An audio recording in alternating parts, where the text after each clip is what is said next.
वक्त पे आपके सामने हाजिर होने का समय नहीं आया, तो इसलिए फिर एक बार मैं आपसे माफी मांग के अपने शब्दों को आगे बढ़ाऊंगा।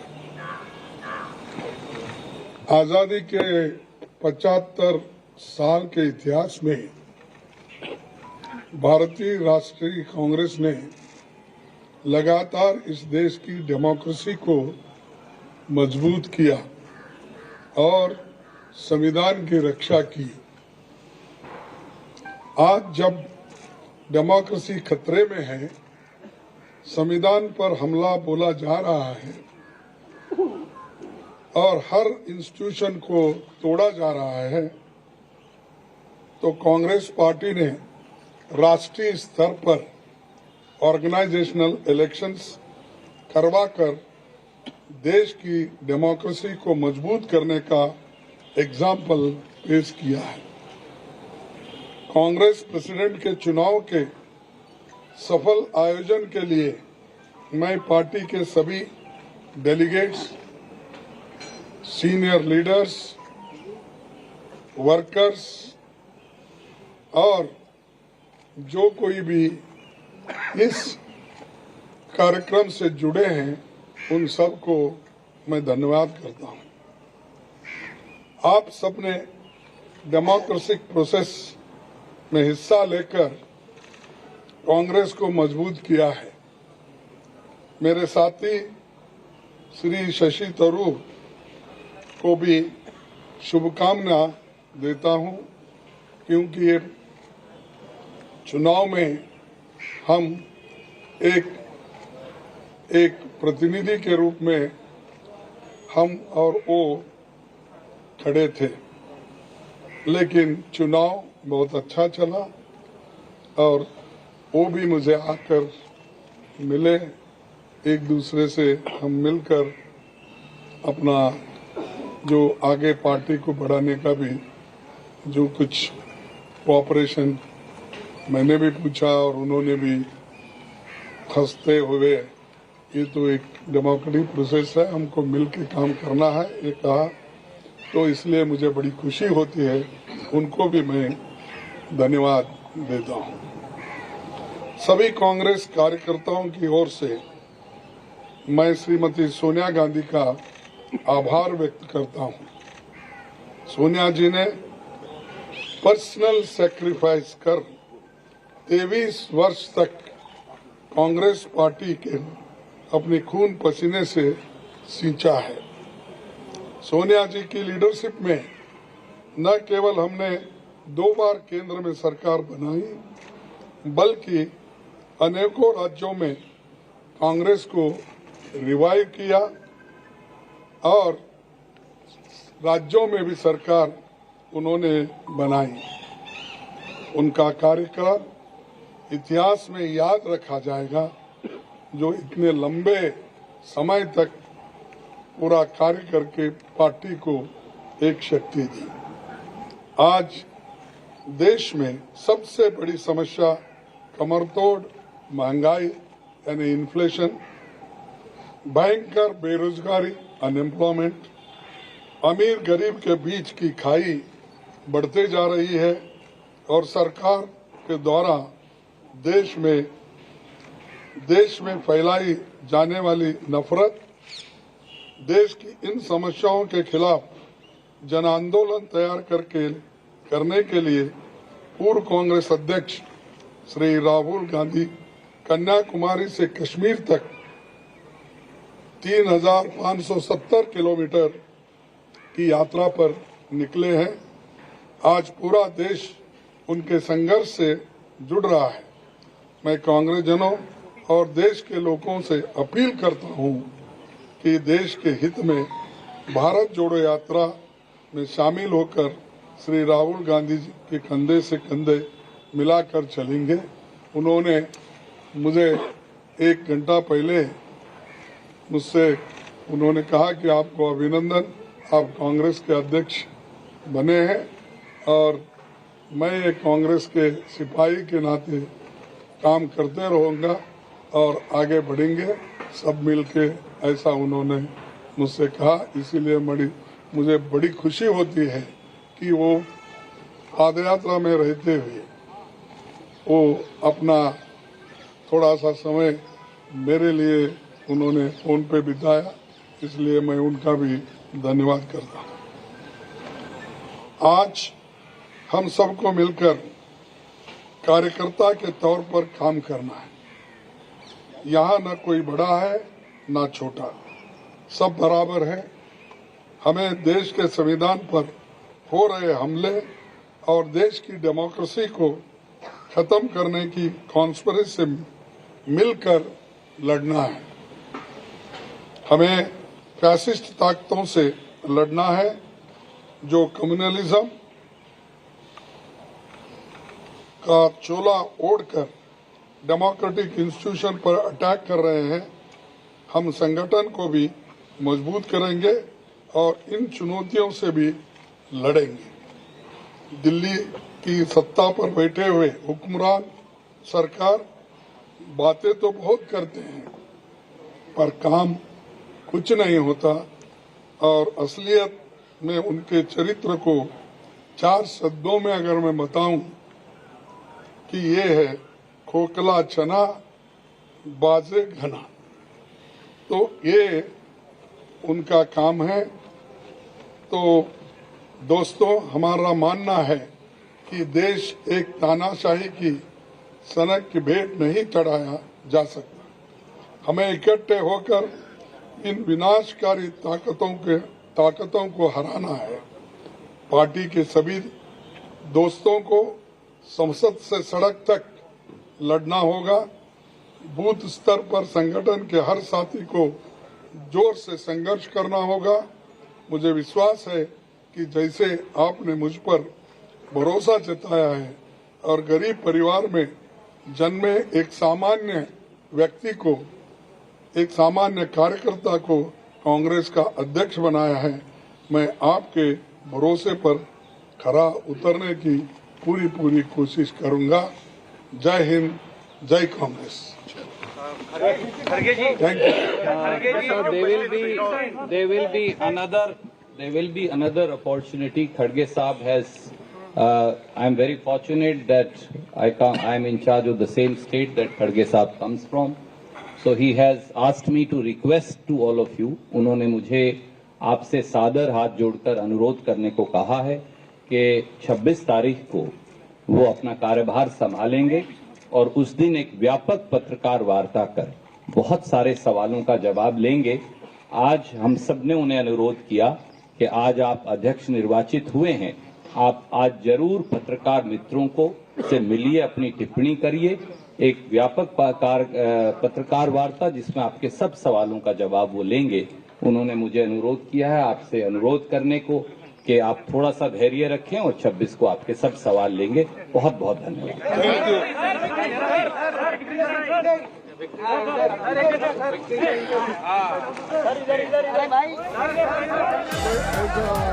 Kharge's first press conference, but is the Congress basically admitting that Mallikarjun Kharge is a proxy president, just a puppet who's been installed there to do the bidding of the Gandhis? Live pictures coming in from the Congress headquarters in the national capital. The victory symbol from 80-year-old Mallikarjun Kharge, the first non-Gandhi president of the Congress party since 1998. The last time the Congress party had a non-Gandhi president, I was in class 12 in school. Just to give our viewers a little bit of perspective of how long that's been. Mallikarjun Kharge now is the new King Kong. He's the president of the Congress party. Here he is being feted by Sonia Gandhi and Priyanka Gandhi just a short while ago before the press conference. But already the questions are being asked and the length of the shadow over Kharge is darkening. The Congress, it appears, has admitted in an inadvertent way that people's generic fears and generic suspicions about this entire election are basically true. A senior Congress leader has now admitted to India today that Mallikarjun Kharge is basically just a proxy chief. At the end of the day, it will still be Rahul and Sonia who will run the show. Dinesh Gundu Rao has just spoken out to India Today's Supriya Bharadwaj, and he says Kharge is chief, but the position of Sonia and Rahul will remain preeminent. Whether you call it Jananayak, whether you call it something else, the Gandhis will remain the preeminent leaders of the Congress party. And therefore, one wonders what this is going to mean as far as Kharge's powers are concerned. I want to go across first and listen into that bite. Yes, the president is the president, but I think Kharge Saab has very clearly said that he will take everyone along, discuss with everybody, and of course, the position of Srimati Sonia Gandhi and Rahul Gandhi is preeminent, and they will be involved in every decision-making process of the Congress party. But this will be, I think it's a new approach, and there will be a new team, I'm sure. And I think the Congress party is facing many challenges. And in Mr. Mallikarjun Kharge, we'll have a senior most experienced person who's handled various positions, who's held positions in the state and at the center, who has grown from the bottom to the top. He hails from a very poor background, from a very simple family, a Dalit family, and today he's reached the pinnacle in the Congress party, an historic position of the Congress party president. I think with his leadership, I'm sure that there'll be good days ahead for the party. So there will be a reshuffle also, a revamp of the party also? I'm sure when any president takes over, there will be a new team and there will be new people and reorganizing the party structure. How they will do, what they will do is left to him and the senior leaders. But definitely there will be, and that's the way it should be also. And I think that will reinvigorate the party. Congress today has shown to the country that we are a democratic party and we believe in democracy. And I think that has been very amply displayed in this election. I want to go across now to Supriya Bharadwaj, who's been getting all the first and exclusive interviews here on India Today. She has with her the new Congress president's son, Priyank Kharge, with her. Supriya, many questions, lots of work ahead. How does the son of the new president feel today and how is he reacting? Shiv, he has just left because Mr. Mallikarjun Kharge is coming here. I would like to show you what is going on over here. Mr. Kharge, after addressing the press conference, has come here. He's meeting all the Congress party's leaders and karyakartas who are present here. At the moment, these are live visuals which we are showing you at the moment. And here you can see that all the leaders who are waiting for him, Mallikarjun Kharge, along with all the senior leaders from Karnataka are present here. He's meeting the leaders. They are actually going around here. There are lots of karyakartas who are present. Priyank Kharge is also here. When we spoke to Priyank Kharge in the morning today, he said very categorically that there is no time for celebration, no time for some grand celebrations, because we have to get the elections to the elections. We have to win the states. And over here you can see that a table is kept. Mr. Kharge is here, and at the same time also a lot of other Congress workers are present here. A large number of people are already present here in this very place, and I'd like to show you. Supriya, very quickly. Shashi Tharoor is just sitting down now for his press conference. In 30 seconds, tell me, what is the fate of Shashi Tharoor? Is he going to be an outcast or is he going to be part of the new team? Well, I think so. Shashi Tharoor will be part of the new team because what we are getting from the sources is that there is going to be a complete revamp in the party, and a lot of new faces will be coming in because a new president has come and a new team will come along with him. As far as Shiv, the Congress party is concerned, they are saying very loud and clear what Mr. Kharge also said. Yeah. The party is supreme now. The message is loud. Supriya, we're going across to Shashi Tharoor. He's speaking live now. हमारे इससे loud तो नहीं होगा मुझसे sorry आप लोग और नजदीक आना चाहते हैं तो शायद बेहतर होगा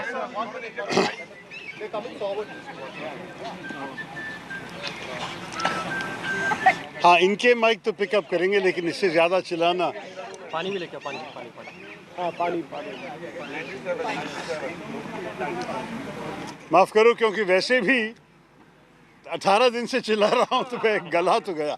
एक बार चलाइए सर, थोड़ा आज लगेगा कि एक आखिरी बार चिल्लाएंगे। अच्छी बात है। देखिए, आपको पता है कि आज कांग्रेस पार्टी के करीब 900 से ज़्यादा अंग हमारे डेलीगेट्स, हमारे पीसीसी डेलीगेट्स, 9,000 करीब 9,000 माफ़ कीजिए, आज निर्णय लिया कि मल्लिकार्जुन खड़गे साहब हमारा नया अध्यक्ष होगा। मैं खबर सुन के उनके घर गए और उनको मेरी बधाई सुना दी। वो बहुत मेरे वरिष्ठ नेता है, मैं उनके साथ काम भी किया हूँ लोकसभा में, जैसे मैं आप सबको पहले भी बताया था। हम लोग कॉलीग्स हैं, सहयोगी है, और मैं खुश हूँ कि इस चुनाव के बाद कांग्रेस पार्टी को एक नया अध्यक्ष के लीडरशिप और के नेतृत्व और गाइडेंस से आगे बढ़ने का मौका मिलेगा। मैं ये भी कहूँगा आप लोगों से कि मैं बहुत आभारी हूँ कि इतने सारे कांग्रेस कार्यकर्ताओं ने मुझे समर्थन दिए, जिनमें से 1,000 से ज़्यादा मतदान देने वाले हमारे डेलीगेट्स भी थे, और बहुत सारे जो शायद वोट देने का हक नहीं था लेकिन कांग्रेस पार्टी की भलाई के लिए काम करने वाले मुझे हर प्रदेश में आके समर्थन दिए, मेरे साथ निकले, और हर जगह में जैसे आप आज भी देखते हैं मेरे साथ रुक के मुझे जिस किस्म के मॉरल सपोर्ट दिए, मैं इसके लिए आभारी हूँ। मेरे ख्याल में हमारे कार्यकर्ता हैं हमारी पार्टी का असली गुरूर, और मैं कहूँगा कि हमारे कार्यकर्ताओं के काम से ही पार्टी आगे बढ़ेगी, और मैं खुश हूँ कि उनको इस विषय से इस चुनाव से उनको भी एक मौका मिला हमारे पार्टी के भविष्य के बारे में सोचने के लिए, और उनके ही पसीने से, उनके ही काम से हमारे पार्टी का भविष्य बनने में एक बहुत बड़ा भूमिका लेना। मैं चाहता हूं कि पार्टी उनकी भी आवाज़ सुने। मैं चाहता हूं कि खड़गे साहब का विजय हम सब मान ले कि कांग्रेस पार्टी की जीत है। मैंने शुरुआत से ही कहा था, ये कोई व्यक्ति का विषय नहीं, मैं मेरे लिए कुछ नहीं चाहता। मैं सिर्फ चाहता हूं कि पार्टी मजबूत बने, क्योंकि भारतीय मजबूती के लिए एक कांग्रेस मजबूत होना बड़ी ज़रूरी है। तो इसी स्पिरिट में और इसी उद्देश्य से मैं लड़ा, और जो भी इस लड़ाई में भाग लिए उनको मेरी बधाई और मेरी ऑल माई ग्रैटिट्यूड मैं बताना चाहता हूँ। मैं उससे अभी रुकूंगा, क्योंकि अगर आप लोग को प्रश्न होंगे तो शायद उसके लिए जवाब दे दूंगा, लेकिन मेरे मन में ये बहुत अच्छा हुआ कांग्रेस पार्टी के लिए, और यहाँ से हम आगे बढ़ के कांग्रेस को हमारे देश के आने वाले चुनावों में एक बहुत बड़ा असर पड़ेगा मेरे ख्याल में, क्योंकि हमारे कार्यकर्ता भी जाग गए हैं, सब लोग तैयार हैं बीजेपी के चुनौती को निपटने के लिए, और मैं भी काफ़ी कॉन्फिडेंट हूँ कि हमारी पार्टी आप लोगों को हमारी कामयाबी दिखाई सकेंगे। देश का गुरूर शशि थरूर, देश का Kohinoor Shashi Tharoor. Mr. Tharoor, I have a question. Yeah. Mr. Tharoor, you got almost 1,072 votes. So many are saying, the political observers are saying that these votes reflects that there is a feeling of dissent within the Congress cadre, because Mr. Kharge was seen as a Gandhi family candidate and you were not seen as a Gandhi family candidate. So many are saying that Congress also, 1,000 people in the Congress, among the Congress delegates, want change, and this is a vote for dissent. Like how? There's a difference between the two. I didn't pitch myself as a candidate of dissent. I pitched myself as a candidate of change. And change not in the ideology of the party or in the direction of the party, but rather in the manner in which we do our regular work. And I did feel that there was a need for opening up access to Karyakartas in the party, creating more opportunities for discussion forums, implementing not only the declarations of the Udaipur Chintan Shivir, but further some of the additional ideas that I had published in the manifesto, which came to me largely from our own party workers who wanted to see these changes. And therefore, for me, I would stress that it is not so much about dissent, but how we can make a good party better. I believe we have the experienced leaders, the strong record in governance, and the convictions and values that are right for the country. But what I felt there was a problem with was that there was a sense of disconnect on the part of many of our workers, and that we needed to overcome that by giving them a greater sense of involvement. I hope the election itself has contributed to giving them some sense of involvement in the party. I believe that is the case. But I think beyond this, there's much more that needs to be done, and I hope Mr. Kharge, once he has had time to assume his role fully, will look seriously at how all party workers can contribute to effective governance in the party so that we can mount an effective challenge to the BJP in the elections ahead. Yeah. Mr. Tharoor, while you were campaigning as well, there were times when you raised that, sometimes it seemed like that Mr. Kharge was being felicitated by the PCC chiefs. Today also there was a letter which came out. Mr. Soles had also spoken about that, where you said that there were some discrepancies or some violations that your team had raised. Did it always feel to you that this was a one-sided, some are calling it a rigged election against you, so you still fought the fight because you had to? Or are you absolutely satisfied with the way this entire election has been conducted? Look, first of all, I think the leak of that letter was unfortunate, and I said so immediately. It's certainly not something we would have done, and we are getting some very educated guesses as to where it came from, but that's neither here nor there right now. All I wanted to say is that throughout the election, Salman, as the campaign manager, was receiving information from the field, from our party workers, and wherever there were anything that he felt needed to be brought to the attention of the election authority, it was so done. This is not the first letter that was sent. It was the last letter, but it was not the first. And I will say that what Salman was doing was his duty in alerting the election authority to any violations that have been reported to us. They would then have to inquire and judge whether any action should be taken. I'm not aware that any action has resulted on any of these things, but the point is everybody has to play their role in this particular situation, that's all. We are conscious that the party has held no election for 22 years. And I don't think we can either say we are absolutely satisfied or that we have any reason to mistrust. I think the fact is that in an election of this nature, after such a long time, there are bound to be glitches, there are bound to be slip-ups, and they were. But the fact is that for us, we never doubted the good faith of the election authority or of the party leadership in wanting to have a free and fair opportunity for both candidates to contest. You're right, the leadership by and large stayed with Mr. Kharge. Again, that is not necessarily surprising. If you have a choice between change and continuity, and you are part of the continuity by your own rule, why would you want to change? I mean, I must say I admire those who did come out nonetheless and support me. But I would say that that's an inevitable thing. Conversely, a lot of those who signed my nomination forms, a lot of those who accompanied me, a lot of those who sat alongside me in press conferences at PCCs and so on, were also people of some heft in the party, either by virtue of having positions themselves. We've had MPs and fairly senior MPs and former MPs alongside me. But we've also had a lot of party workers who devote hours of their days, day in and day out, in many cases for very many years. Some of them are standing here. They've devoted decades to the party without any such recognition. But they still feel that idealism, that desire to see the party succeed.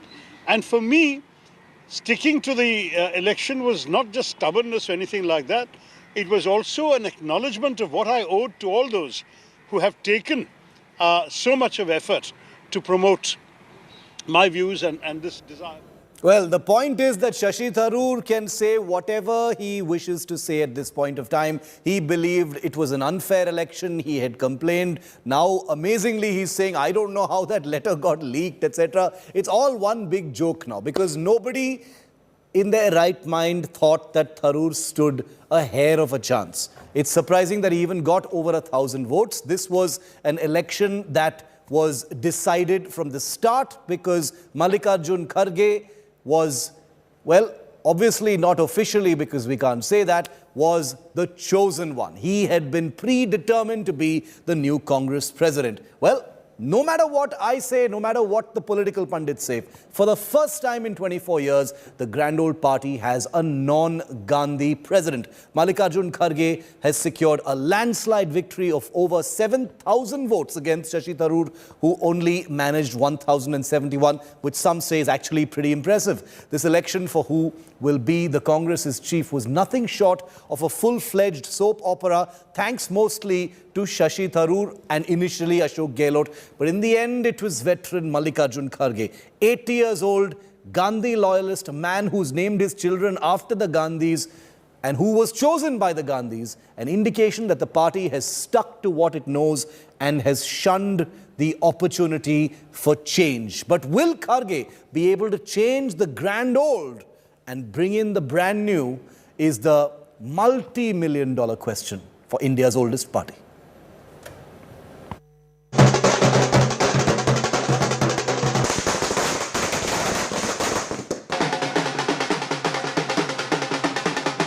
Gandhi loyalist and 80-year-old veteran Mallikarjun Kharge is the new Congress president.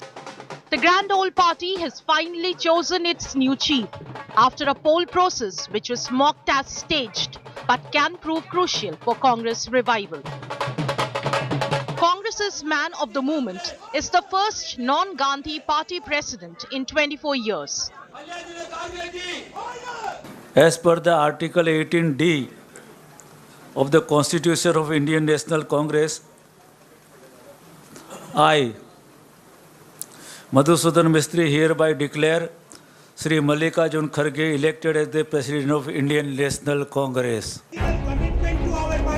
Kharge swept the party's high-stakes polls with over 90% votes, challenger Shashi Tharoor emerging as a distant second.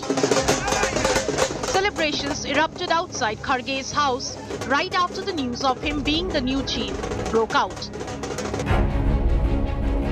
Tharoor, who had made massive allegations of irregularities in the poll process, conceded defeat and wished Kharge. I'm on my way to congratulate our new president. Okay. Let me go and meet him and then we'll talk. Come, thank you. Thanks. I'm going to Mr. Kharge's residence. Congress veterans, including Rajasthan CM Ashok Gehlot, whose loyalists had revolted to stop his elevation as Congress chief, hailed Kharge. खड़गे साहब बहुत अनुभवी व्यक्तित्व के धनी हैं, 9 बार MLA, 2 बार Lok Sabha member और अभी नेता प्रतिपक्ष हैं। आज सोनिया गांधी जी आई थी मैडम, अभी कितनी खुश थी वो, क्योंकि उन्होंने कहा मुझे इसी दिन का इंतजार था नए अध्यक्ष कब बने। तो आप सोच सकती हो कि हम सब बहुत खुश हैं। It's a great responsibility and a great privilege for the family. It's not every day that you get to be the president of the oldest party in India that got us the freedom and that has built India and that has created this idea of India for the entire world. So it's a great honor and privilege for the family as well. He hails from a very poor background, from a very simple family, a Dalit family, and today he's reached the pinnacle in the Congress party, an historic position of the Congress party president. I think with his leadership, I'm sure that there'll be good days ahead for the party. And from the middle class. While Rahul Gandhi said he will report to the new president now, many Congress netas said only Rahul Gandhi will remain the face of the party. Will you be reporting to the new president? Obviously, the Congress president is the supreme authority in the Congress party, and every Congress member reports to that person. Can Kharge shed the loyalist tag and revive Congress fortunes to take on BJP's formidable poll machinery? With Supriya Bharadwaj and Mausami Singh in Delhi, Bureau Report, India Today. Now, President Mallikarjun Kharge is the new Congress chief, but he has, well, to say it very mildly, a very tough task cut out for him. He faces very serious party challenges that he will be looked upon now to fix. Number one, boost the confidence of the party workers and leaders amidst a very flagging sort of reputation for implosions. He needs to stop the desertions and infighting between various factions of the party in different states. He needs to deal with dissidents like the G23 faction. They, of course, have done Ji Huzur and bowed to the Gandhis in this election, making a total mockery of themselves. You know, the entire G23, they even abandoned Shashi Tharoor, who was a part of them, and went behind Mallikarjun Kharge, but that's a different story. But Mallikarjun Kharge has to lead organizational reforms and create a robust election battle-ready machine to counter Modi and Shah in this immediate round of assembly elections and then 2024. He has to retain the present UPA allies and bring more into the fold to become a real war-fighting political force on the road to 2024. But there is a much more immediate question for Kharge, and that's the breaking news we're bringing to you right now.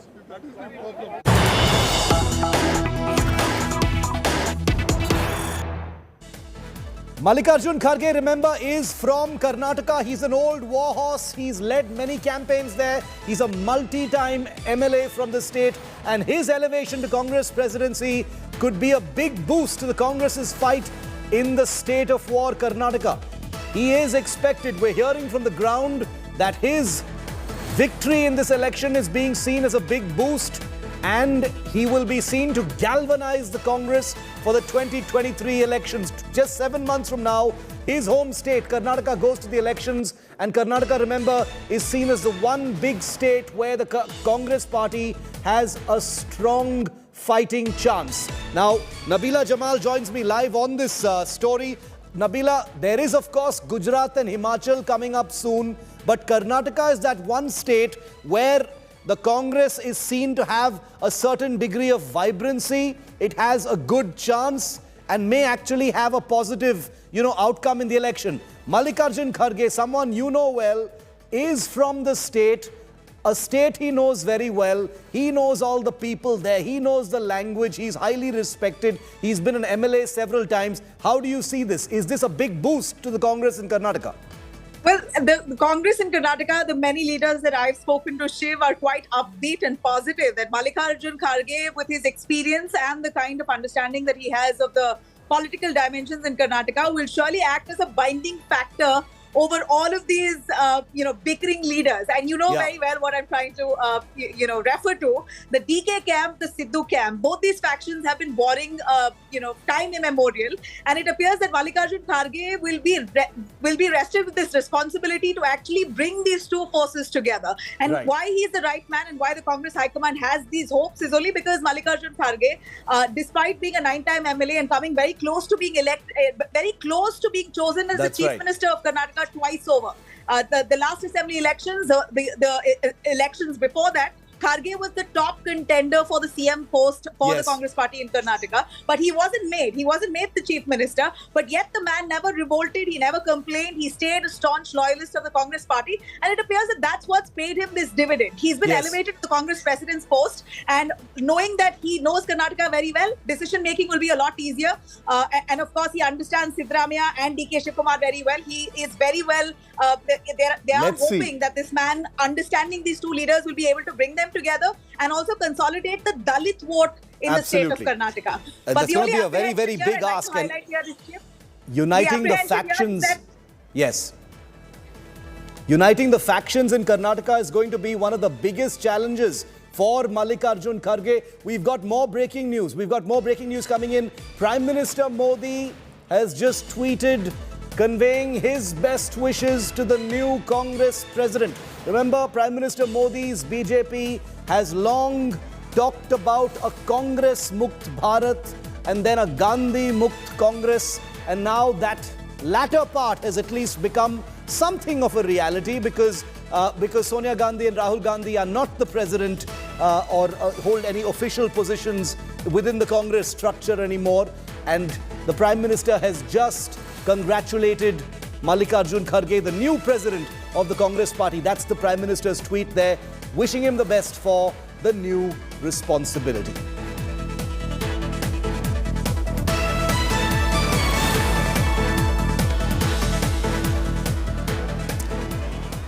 The outgoing president of the Congress party, Sonia Gandhi, the matriarch, the leader, continues to be the leader. When she took over the presidency of the Congress party, I was in class 12. That's how long ago it was. And over nearly a quarter century, she has led the Congress through 2 terms of government in the UPA and is someone who is seen to continue to be the big power center of this party.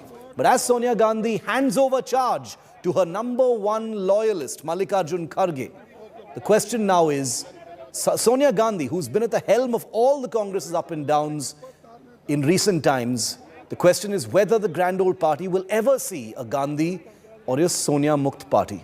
But Kharge could just be a remote control person by the Gandhis.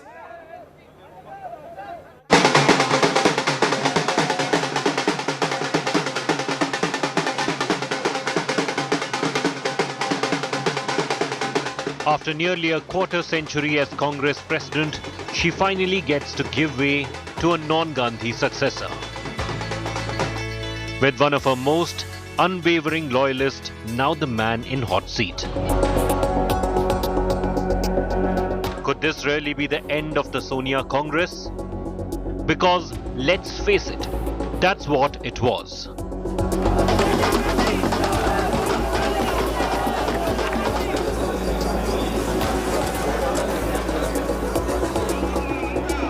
Taking charge in 1998, Sonia Gandhi steered her party through the turn of the millennium, through the powerful Vajpayee Sarkar, only to quietly come in strong and defeat the BJP in 2004. Then, reputedly with powerful remote control and kitchen cabinet, the Sonia Congress gave the country 2 terms of government under the UPA. The coalition she still heads to this day. Vacating her seat briefly for son Rahul in 2017, the Sonia Congress saw a second humiliating defeat in 5 years. Hurriedly anointed back as an interim president, Sonia helped keep a wounded, broken party together. But ever since, with Sonia Gandhi's health condition keeping her away from the daily bustle of politics, the Sonia Congress has, for all practical purposes, become the Rahul Congress. A fact the Congress denies, but one that is undeniable in the radiance of the Rahul-centered Bharat Jodo Yatra. Sonia may have vacated her chair, and Rahul may have decided he doesn't want the chair. But few believe the chair won't be at the pleasure of the Gandhis. Kharge, who named his children after the Gandhis and who has clearly stated that they remain his leaders, cannot imagine power without them. And remember, Rahul's National March is almost definitely a mission to repackage a leader, so he can perhaps be projected as a tacit prime ministerial phase for the 3rd time. And therefore, there's no such thing as a Gandhi Mukt Congress. A new chapter, but ever in the shadow of the first family. Bureau Report, India Today.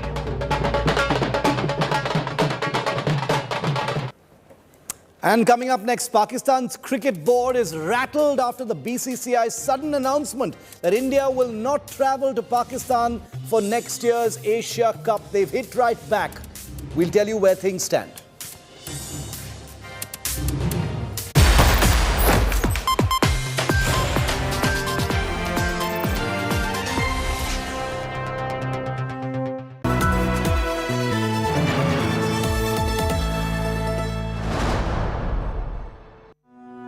जितने भी पूरे भारत में security guard लगे हुए हैं, सबको मान सम्मान मिलना चाहिए। हम अकेले ड्यूटी करते हैं, हम गरीब आदमी हैं सर। आत्मसम्मान तो मेरा चला ही गया, मुझे सिर्फ रिस्पेक्ट चाहिए। हम आपकी कहानी पूरी दुनिया को सुनाएंगे और आपके स्वाभिमान के लिए आवाज उठाएंगे। रात 9 बजे आज तक पर। Everyone's busy finding what's trending. You're busy finding out why. India Today, for those who research before reacting. Download the India Today app now.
Nayanthara and Vignesh made headlines after they announced the arrival of their twin baby boys through surrogacy. The Tamil Nadu government had then said that they will conduct an inquiry to check whether the couple violated surrogacy laws. Following the inquiry now, Nayanthara and Vignesh filed an affidavit and clarified that their marriage was registered 6 years ago and that they have welcomed twins via surrogate, who is her relative. They also added that they registered for surrogacy in December 2021, weeks before commercial surrogacy was banned in India. The couple tied the knot at a grand ceremony on June 9, 2022 in Mahabalipuram. The two also provided their marriage certificate as a proof. And 4 months after their marriage, newlyweds announced the birth of their twins. என் தந்தை என்னை சோழ நாட்டிற்காக வாழேந்தும்படி ஆணையிட்டார். நான் சோழ நாட்டின் காவலன், சோழ மக்களின் வேலைக்காரன். Mani Ratnam's magnum opus Punniyin Selvan continues to rule the box office. Yes, the period drama has now emerged as the first ever Tamil film to gross over 200 crore rupees at Tamil Nadu box office. Punniyin Selvan Part 1 also surpassed Vikram to become the highest grossing regional language film in the state. Made on the budget of rupees 500 crores, Punniyin Selvan has also managed to earn 460 crore rupees worldwide as per the latest reports. The multi-starrer narrates the ancient tale of majestic Chola Empire and is based on the book of Kalki Krishnamurthy. It consists of a mega star cast including Vikram, Karthi, Jayam Ravi, Aishwarya Rai Bachchan, Trisha, Sobita Dhulipala, among others.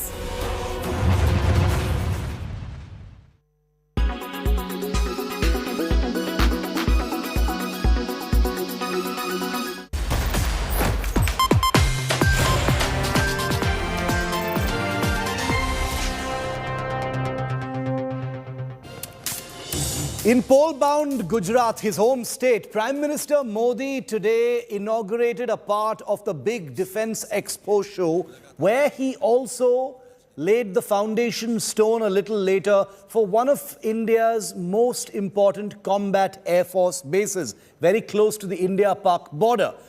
And in doing so, he also fired a few shots at the UPA government. Take a look at why he did that.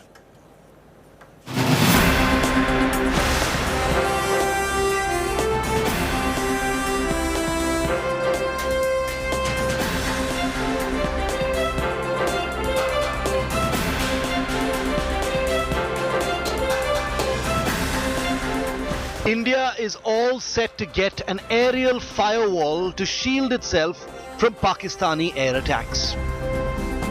Once complete, the Disa Air Base, just 130 kilometers from the Indo-Pak border in North Gujarat, can intercept Pakistani jets taking off from air bases in Jacobabad, foiling any Pakistani misadventure to target Gujarat's $1 trillion industrial complex.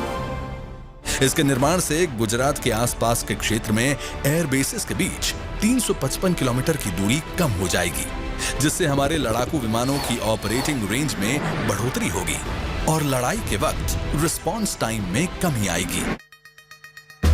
Laying the foundation stone of the airbase today in pole-bound Gujarat's Banaskantha district, Prime Minister Narendra Modi launched a big attack on the Congress-led UPA government, accusing it of stalling the crucial airbase for 14 long years, despite a nod by the Vajpayee government way back in 2000.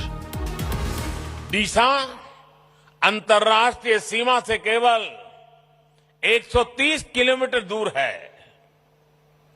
अगर हमारे forces, विशेषकर हमारी वायुसेना डीसा में होगी, तो हम पश्चिमी सीमा पर किसी भी दुस्साहस का और बेहतर ढंग से जवाब दे पाएंगे. Speaking after unveiling India's biggest defense expo, the Prime Minister said India had emerged as a big exporter of military equipment. पिछले 5 वर्षों में हमारा रक्षा निर्यात, हमारा डिफेंस एक्सपोर्ट 8 गुना बढ़ा है दोस्तों. हम दुनिया के 75 से ज्यादा देशों को रक्षा सामग्री और उपकरण एक्सपोर्ट कर रहे हैं, निर्यात कर रहे हैं. The Prime Minister, who announced the fourth list of military weapons in the import curb list, summed up the defense situation by invoking India releasing cheetahs into the wild. यही देश कोई जमाना था जब कबूतर छोड़ा करता था, आज चीता छोड़ने की ताकत रखता है. With Manjeet Negi in Gandhinagar, Bureau Report, India Today. And coming up next, one of the most shameful stories of the week. Gurmeet Ram Rahim, the convict for rape and murder of the Dera Sacha Sauda, who's out on parole thanks to some elections. He's been feted. His blessings have been sought by two big BJP leaders in Haryana. How much more shameful can this disgusting episode get? Akshita tells you on the other side.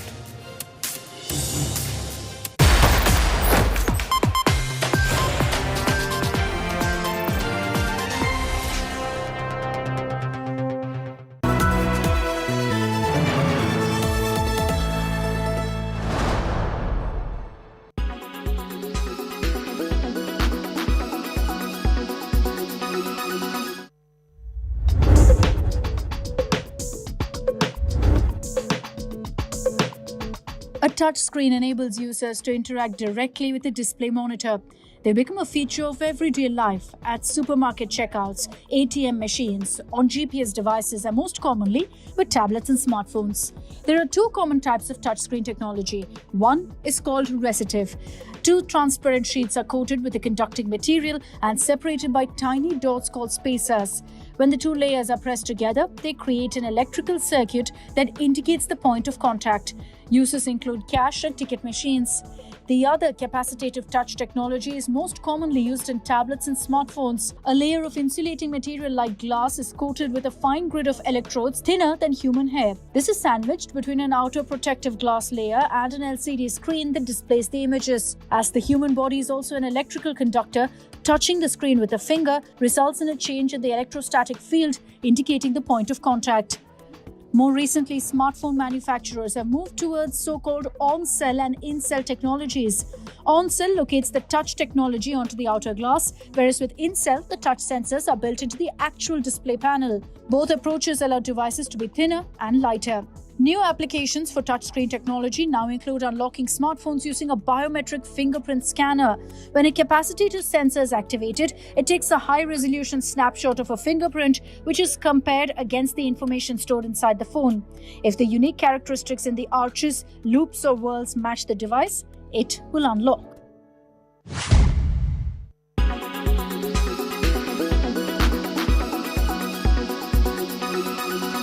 Make your media plan smarter with India Today Live TV on your connected devices.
Make your media plan smarter with India Today Live TV on your connected devices.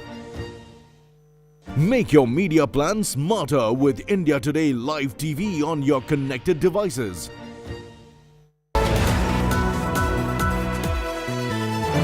Co-presented by PolicyBazaar.com. Co-powered by only OLX Autos gives the best price for your car. In association with LIC, हर पल आपके साथ. LG OLED, the one and only. Smart Bazaar, India's new Bachat Bazaar.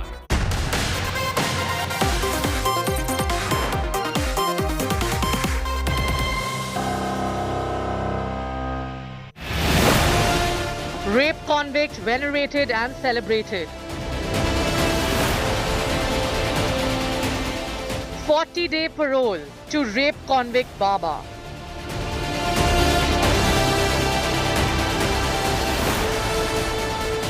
He's got parole for the third time this year.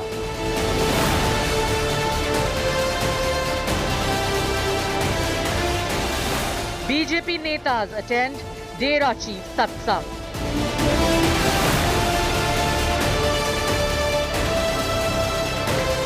Elections nearing, rapist gets long rope.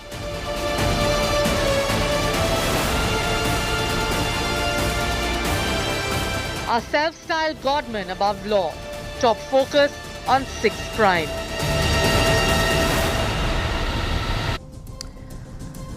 He's a man who's been convicted of rape. A man who raped his female followers in his gufa, in his cave, and said he was purifying them. This is a serious case of Gurmeet Ram Rahim, who has this massive following, who's behind bars, gets parole for the third time, walks out to what? To being venerated, to being garlanded, with BJP leaders attending his satsang, essentially worshipping this rapist. On 6 p.m. Prime this evening, we're going to be talking about this shocking story and asking some serious questions of our politicians. To what extent will they go for elections to appease and ensure they get in the votes? You're watching 6 p.m. Prime. I'm Akshita Nandagopal. Here are the headlines. Mallikarjun Kharge becomes the new Congress president, receives 7,897 votes, whereas Tharoor manages a meager 1,072 votes. Celebrations break out outside the Congress headquarters.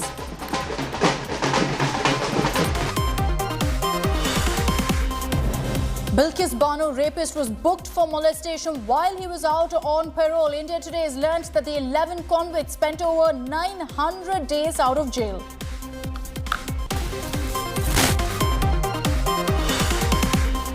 Big controversy in Telangana. Row over Hindu women being asked to remove their Mangal Sutra before appearing for state exam. Women wearing burqa wearers were allowed inside.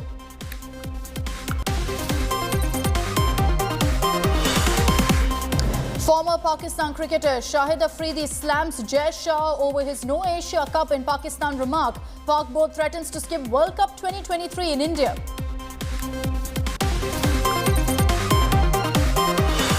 China-Pak tango to shield terrorists exposed. Beijing puts India and America's proposal to list LET terrorist as a global terrorist on hold.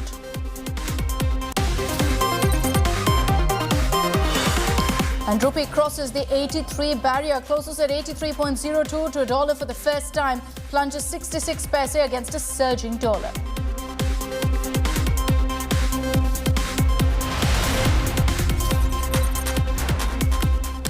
A man who's been convicted of rape, a man who's been convicted of murder.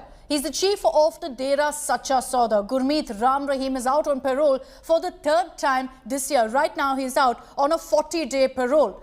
And while this convicted rapist gets a hero welcome after his release, this happened just days ago, what's triggered outrage now is BJP netas not just attending his satsang, but also going ahead and seeking his blessings. Let me remind you that this man is a rapist. The Karnal Mayor, Renu Balagupta, the Deputy Mayor, Naveen Kumar, Senior Deputy Mayor, Rajesh Aghi, these were the three leaders seen on your screens there, part of Ram Rahim's online satsang. They then went ahead and sought his blessings, invited him to Karnal as well. Seem to have conveniently forgotten that this man is convicted for rape. Many are questioning, of course, the timing of this move. Why are you seeing this kind of political patronage? He's been granted parole for 40 days by the Manohar Lal Khattar government. The Dera chief claims to have a massive following in the state of Haryana, and his parole comes at a time when the state is set to witness panchayat elections and a crucial bypoll in Adampur of Hisar.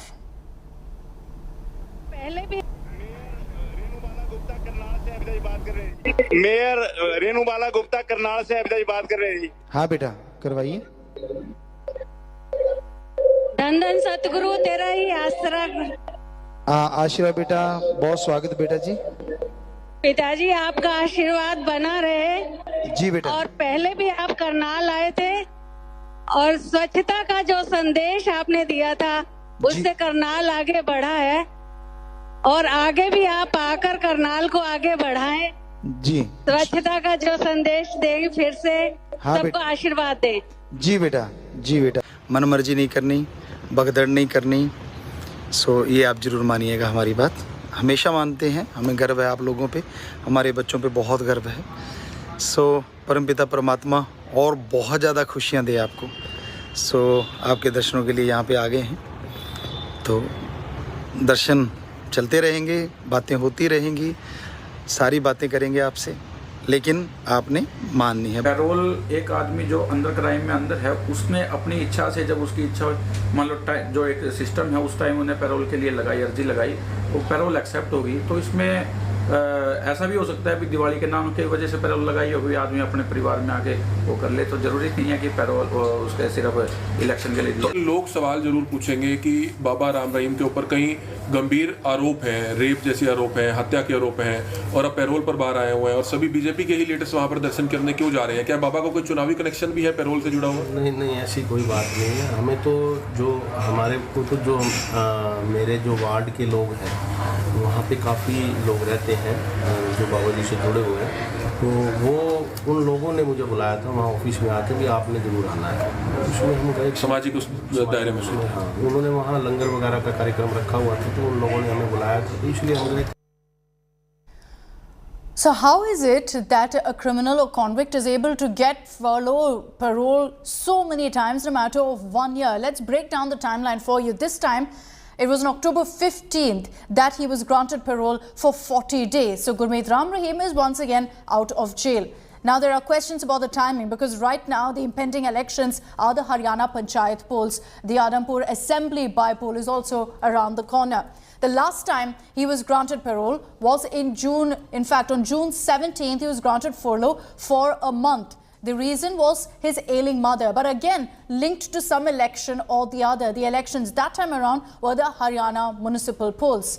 Then in February again he was granted furlough for 21 days. Again the government gave its nod because of the Punjab elections as well. So you've got all of this happening at just about the same time, because let's not have any doubt in our minds, this man is extremely influential. As the Dera Sacha Sauda chief, when he was convicted for rape and murder as well, we saw the riots that broke out in several parts of Punjab and Haryana. But the fact that this is happening so brazenly, the fact that despite him being declared as a rapist, he's not just out several times in the year sitting comfortably in his ashram, he's being venerated, garlanded and even worshipped by leaders, by authorities.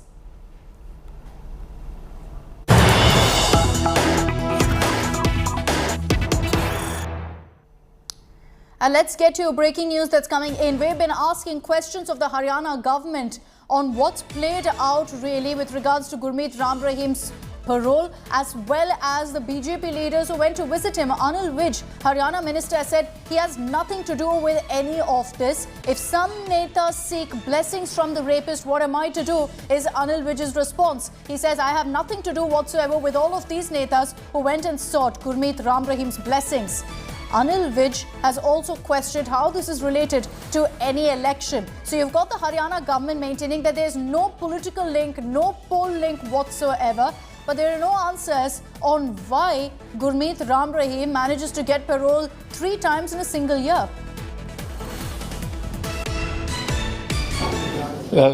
I have nothing to do with this. क्या मतलब है इस बात से, आप मुझे बताइए। अगर करनाल का कोई व्यक्ति कि उसकी बाबा में पहले ही आस्था रही होगी और वो अफसर मिल गया, लोगों को मिलने दे रहे हैं और वो भी मिलने चला गया, इसका बताइए आप मेरे को। आदमपुर चुनाव से करनाल के आदमी का क्या ताल्लुक है? Let's take this across to Manjeet Sehgal for more details. So the first response from the Haryana government, not surprising Manjeet, is that of complete denial, where they're saying we have nothing to do with the leaders who went and sought Gurmeet Ram Rahim's blessings. This has nothing to do with the election. But the question will then be asked, why is a high-profile convict whose conviction itself triggered riots in Punjab and Haryana being given parole furlough repeatedly?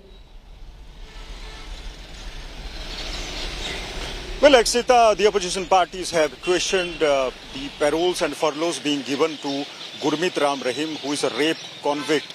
This is not the first time, but earlier too in this year, this is the third parole which has been granted by the Haryana government.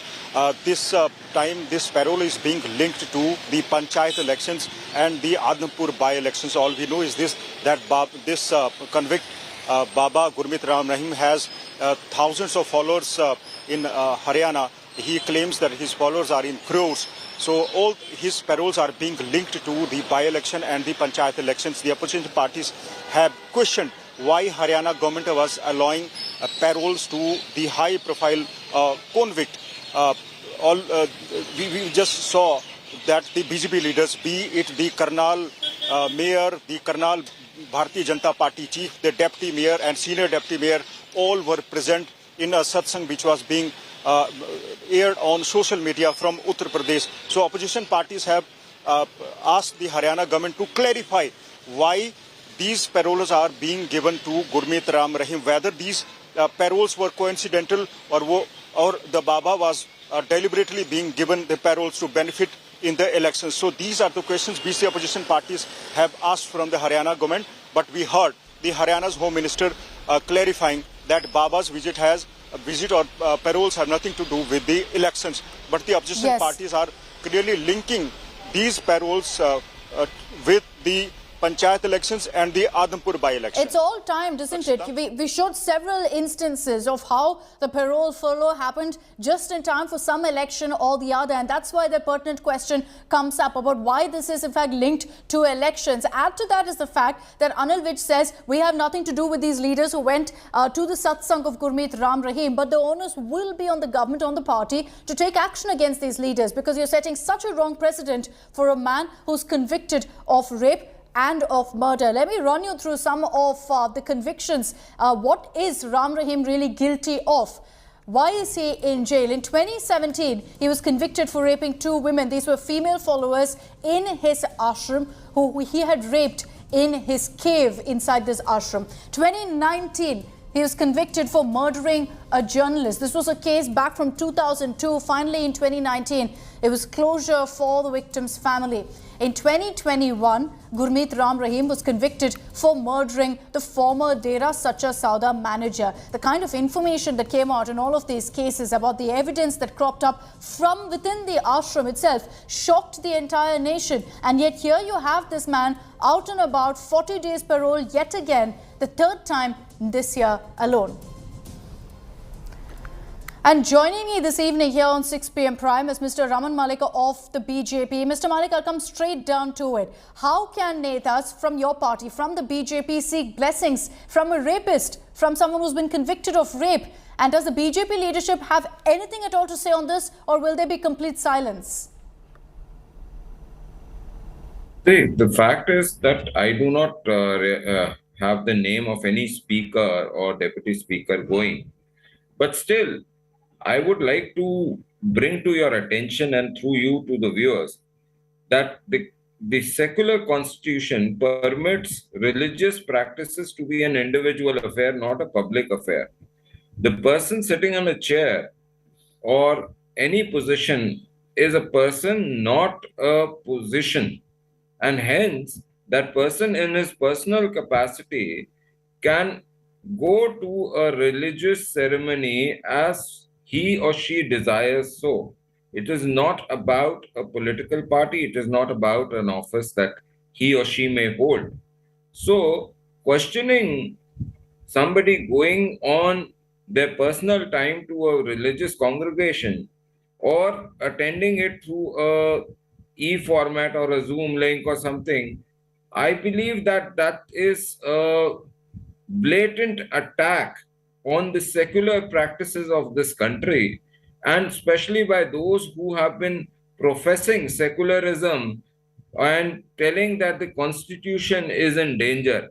Apparently, their acts totally, their entire activity, the way of, they're asking questions the way they are asking. Not the questions are not wrong, but the way they are asking is an attack itself on the democratic values of this nation and the secular practices No, of this nation. I wonder if the tables were turned. If this was some other political party sitting there, would you have the same view?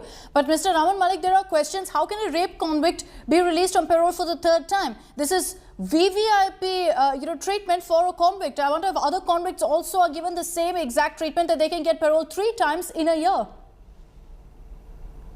My simple challenge to anybody, whether it is from the civil society, whether it is from the political scope, because today there are two kind of political activists: one who are under a political outfit, and the second are doing politics under the name of civil society.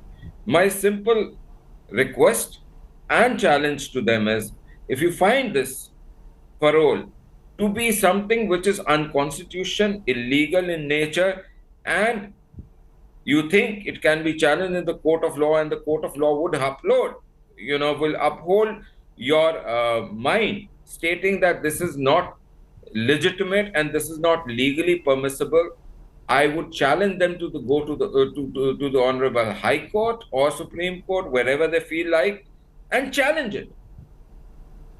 I want this country to operate on the guidelines given under the laws of this land. I do not want this country not working on the principles given under the Constitution or the CRPC or the IPC. I want them. So let's do this much. Let's go to the court. Let the Honorable Court decide whether the government has worked extrajudicious, out of the constitutional precedents or prudence.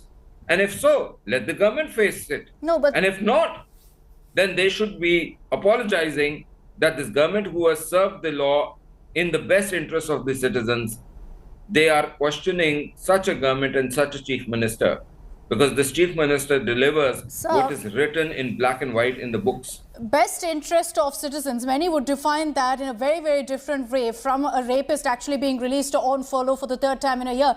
And while parole, yes, is very much given a right of every prisoner, every convict, the question is how many other convicts from the very same jail get parole 3 times in the same year. There's also a question about the timing of this parole being granted for Gurmeet Ram Rahim time and again, with some election or the other around the corner. This is during panchayat elections. So a direct question to you, Mr. Raman Malik. Is this being done to garner support from Ram Rahim supporters, because they are, of course, large in number?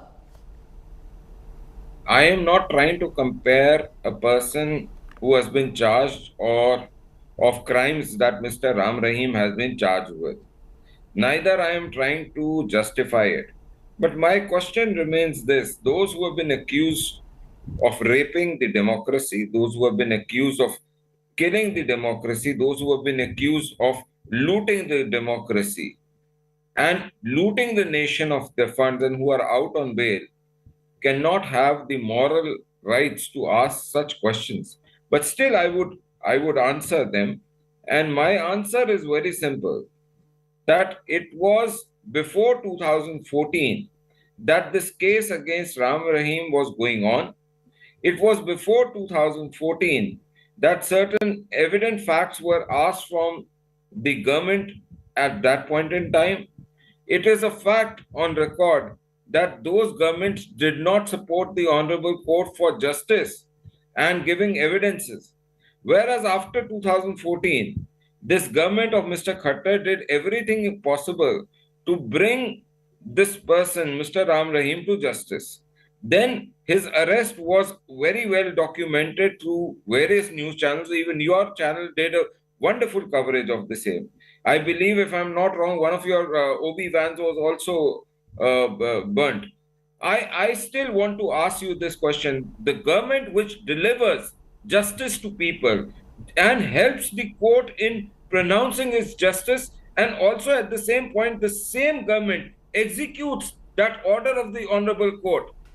And you are again questioning the same government. We are people who go by the book.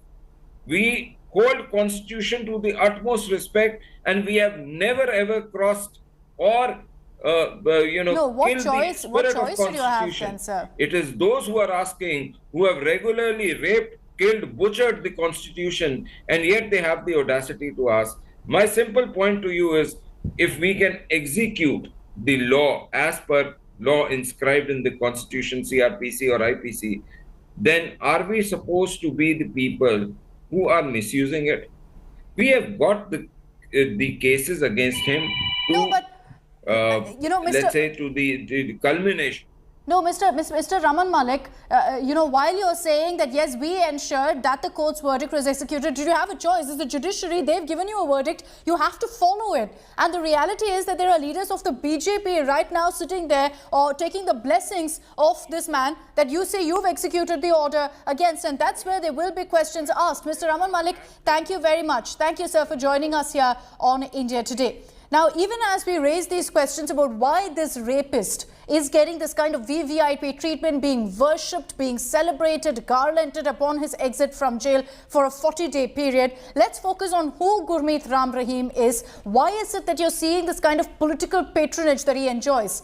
He hit headlines as a rock star Baba, as you see there on your screens. His claim to fame was the viral spiritual music video called Love Charger.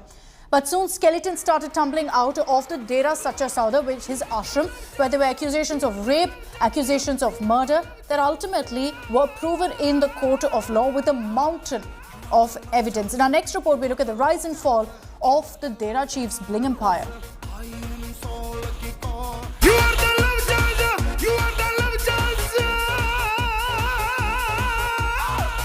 A swashbuckling hero, a bejeweled costume, often referred to as the Baba of Bling.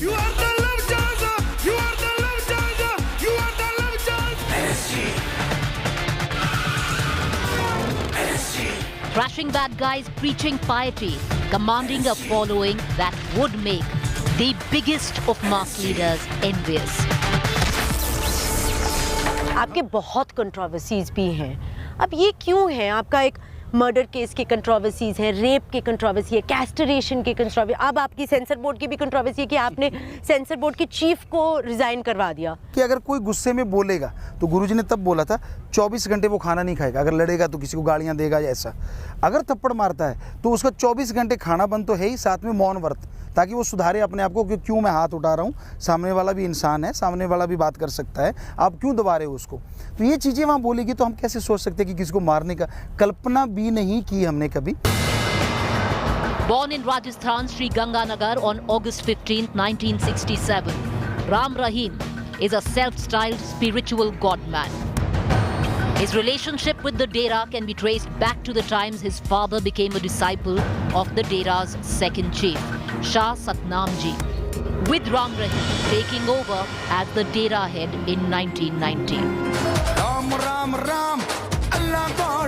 He enjoys a high security cover, political patronage, a lavish lifestyle, a cult following, and a belief of being an ultimate spiritual healer, the self-proclaimed hand of God.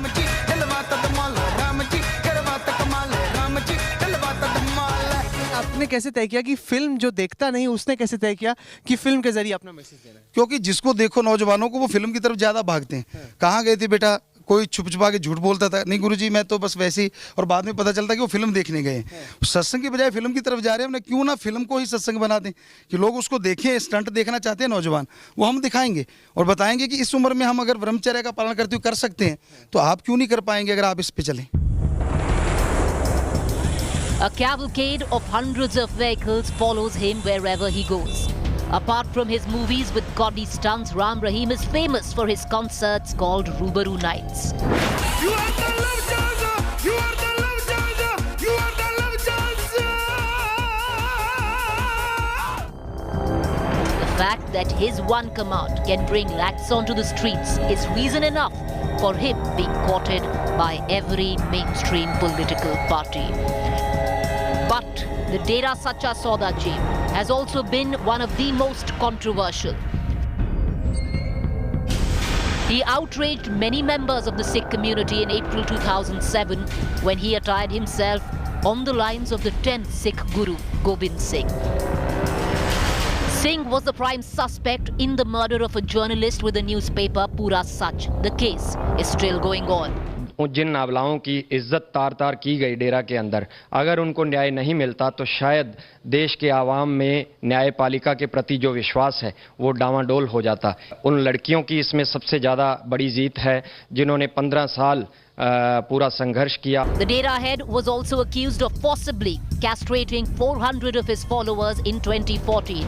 The case is still being heard in court.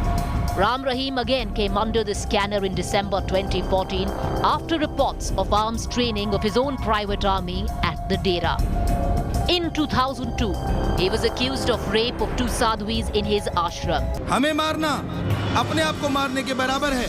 अगर देश व सृष्टि की सेवा करना पाप है, तो ये पाप हम आखिरी सांस तक करते रहेंगे। Bureau Report, India Today. We'll continue asking those questions of the Haryana government, of the BJP, on the kind of patronage that Gurmeet Ram Rahim is enjoying. It's time for me to slip into a short break here on 6 p.m. Prime. Coming up on the other side, we're focusing on the latest political showdown in Karnataka. The Congress, after their successful Pay CM campaign, have launched a Say CM campaign. What's this about? We'll tell you in just a bit.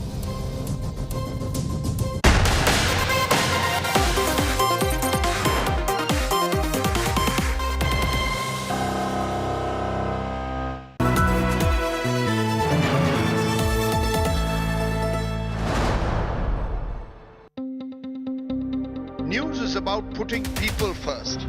Just look at the queues right across. About asking the right questions to those in power.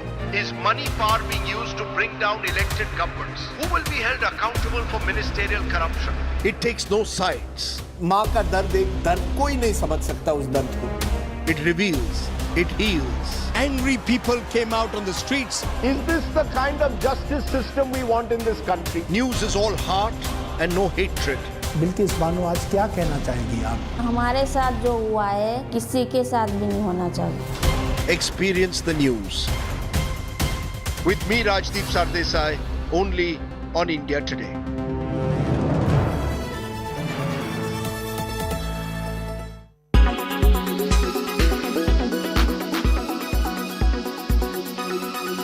मेरा favourite है विराट कोहली है.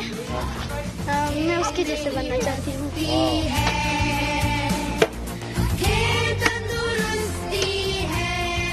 A Virat Kohli fan and Ladakh's latest internet sensation, a budding cricketer who wields the bat like a pro.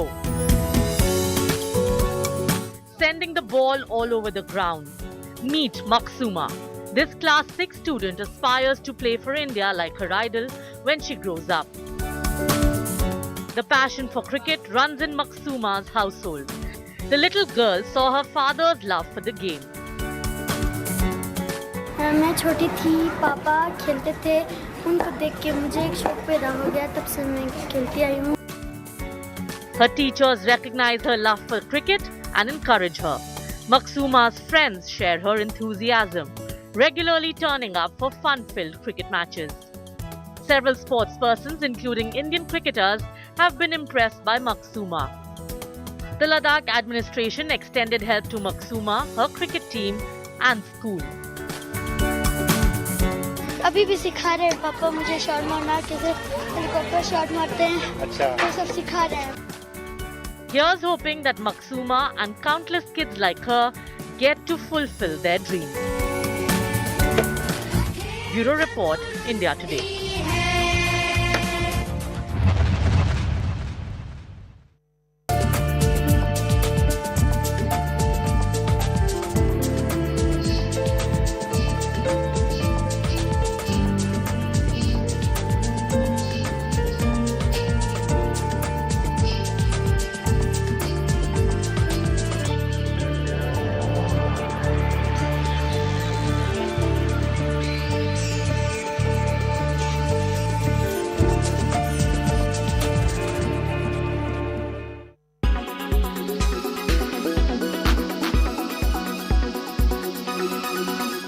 Everyone's busy finding what's trending. You're busy finding out why. India Today, for those who research before reacting. Download the India Today app now. Make your media plan smarter with India Today Live TV on your connected devices. Amplify your brand with 100 million smart internet viewers.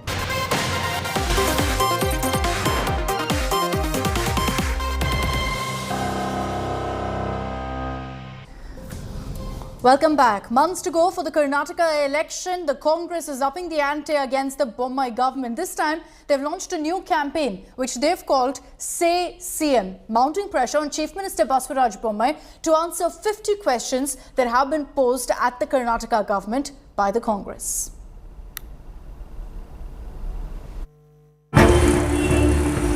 Chaddi, PFI Bhagya, and now Pay CM toggling to Say CM. Just months from now, Karnataka goes to the elections once again. But the political wind is already blowing at full pace in the state, with the BJP and Congress not leaving any chance to attack each other. The latest being 40% commission allegations fired by the grand old party at its saffron opponent. This turning into a political fireball. Days after its viral Pay CM campaign against the Karnataka Chief Minister, the Congress now has launched Say CM, a website asking the Bommai government to answer 50 questions. Say CM, a 50-question campaign launched by the Congress party aimed at targeting the BJP and the Chief Minister for the failure of fulfilling 2018 poll manifesto. As per Congress, 90% of the 2018 poll manifesto has remained unfulfilled and are seeking answers from the BJP. The Congress is not going easy on Bommai over the issue. BJP, in their manifesto, they assured 600 issues. Not even 10% they have not fulfilled. For that, Say CM, our party started. They are liars. They will, after election, they will forget people. They don't know what is development. The BJP, however, thinks it's given a befitting reply. It was not long ago when the state witnessed Chaddi being dragged into the political arena. It was the Congress that started it, but the BJP too joined the fight in the pit without any hesitation. Then came PFI Bhagya posters featuring Siddaramaiah holding a sword with PFI Bhagya written in PFI colours, blue, red and green. The state has witnessed a seesaw between the BJP and the Congress when it comes to the Karnataka Chief Ministerial chair. Going with the trend, the Congress believe it's the grand old party's turn to rule, but the BJP is leaving no stone unturned to spoil their day and keep the only southern state they have. The game is on. With Nagarjun Dwarkanath in Bengaluru, Bureau Report, India Today. And let me bring in Nagarjun Dwarkanath, who's joining us live from Bengaluru with more details of this. Nagarjun, good evening. Take us through how the BJP is responding to this. You know, with Pay CM, you had the BJP immediately hitting back with their own version of this QR code kind of campaign. How is the BJP responding now? Well, in fact, the Chief Minister also commented, the former Deputy Chief Minister and present Minister Ashwath Narayan also commented. Chief Minister said that this is just dirty politics that the Congress is doing. They're jobless and they have nothing more to do. Our work will speak for ourselves. Our development policies will speak for ourselves. We don't have to do propaganda is what the Chief Minister is saying. And while Ashwath Narayan is saying that Congress actions, he's condemning the Congress actions and also saying they're shameless. Let them give evidences to every allegations that the Congress is making in that Say CM campaign, and we will rebuttal it with proper data. They're saying it's a hit and run case. The Congress specifically has to come out and say what work has not been done and let it be put in front of the people, and they're ready for a debate also is what BJP is saying. But every week, Congress in Karnataka at least is still breathing by the way they're doing one campaign after the other. It was Pay CM and now Say CM in Karnataka. All right, Nagarjun, thanks for the moment for joining us with all of those details. We'll see how this plays out politically in the state of Karnataka. On the other side of a short break here on 6 p.m. Prime, we're getting you details of a horrifying story that's come in from Hyderabad of a 4-year-old child being raped by the school principal's driver, and the details that are coming in of the alleged cover-up will shock you.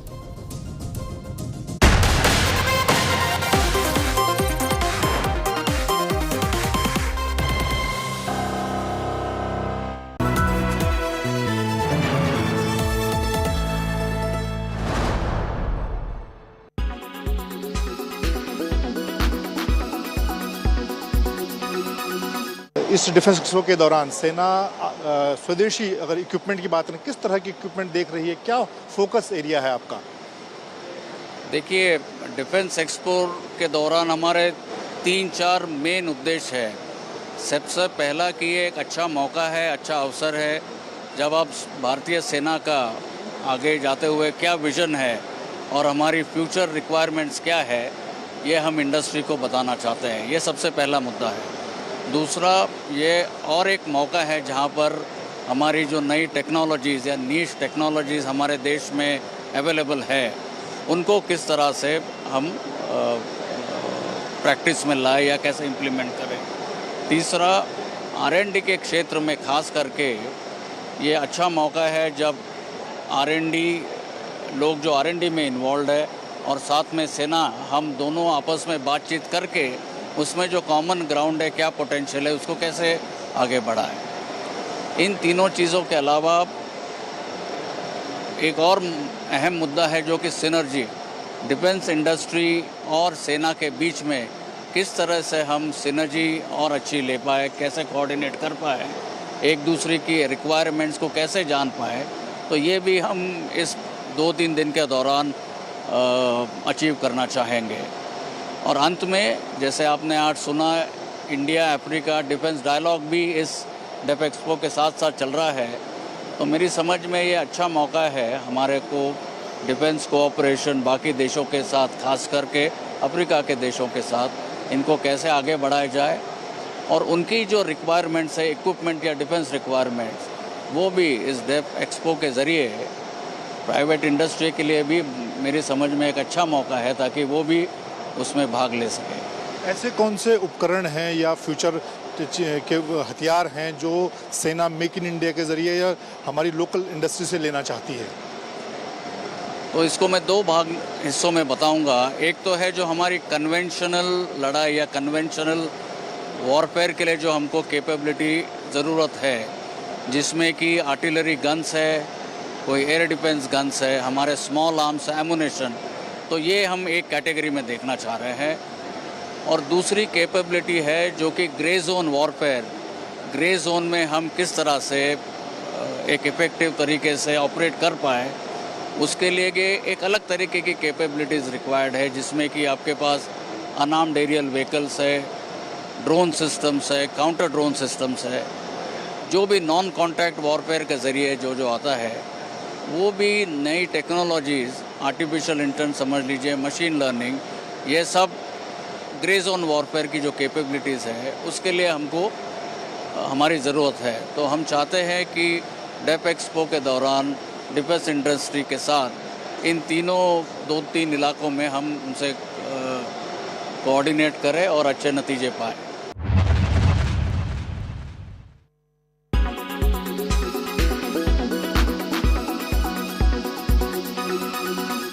Make your media plan smarter with India Today Live TV on your connected devices.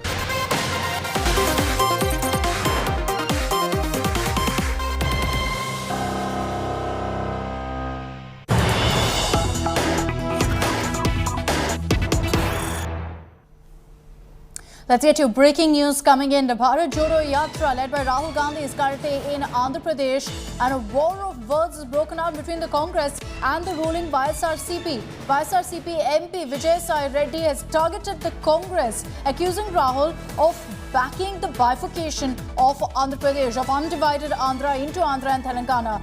He's also, in fact, gone on to say that the Bharat Jodo Yatra is a big failure. Jairam Ramesh has now countered the YSRCP, saying your party had also supported bifurcation, so why are you preaching to us? The YSRCP is lashing out at the Congress, saying that the Bharat Jodo Yatra is a big failure in Andhra Pradesh. This comes even as the Congress has been alleging that the YSRCP has been trying to block some of the routes that they were to take.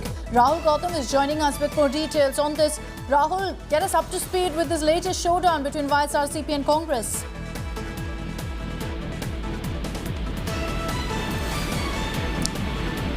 Rahul, can you hear me?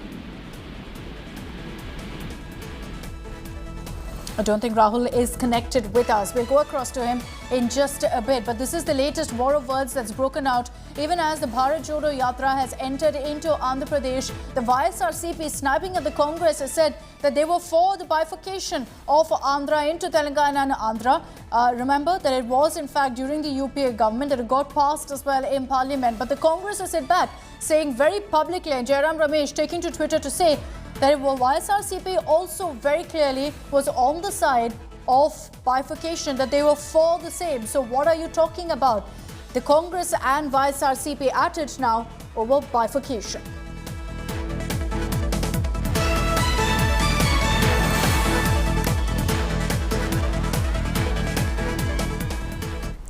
All right, let's get your details of a story that came in from Hyderabad today of a 4-year-old being raped by the school principal's driver.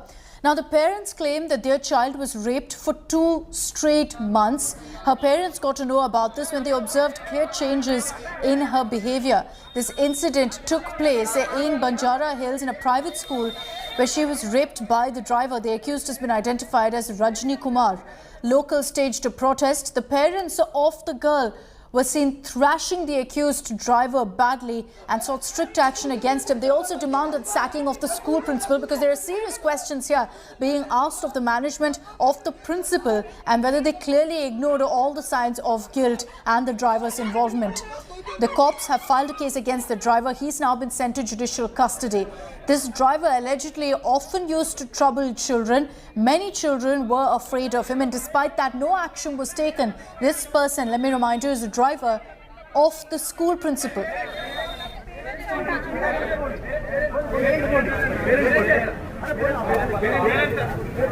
This story has sent shockwaves through the country and once again raised serious questions about safety of children in schools. In Hyderabad, locals came together and staged a protest also outside the school, fearing for the safety of their kids, especially with some reports suggesting that this driver constantly targeted several girl children in the school. You can also see those images of how the parents there vented out their anger against the accused driver. He's been taken into judicial custody now. But while he's been arrested, there are serious questions about what happens to the school management, the school principal. This man was part of the school principal's team, was his driver. And that's why there are questions being asked of the principal and clear lapses as well as negligence on the part of the school as well.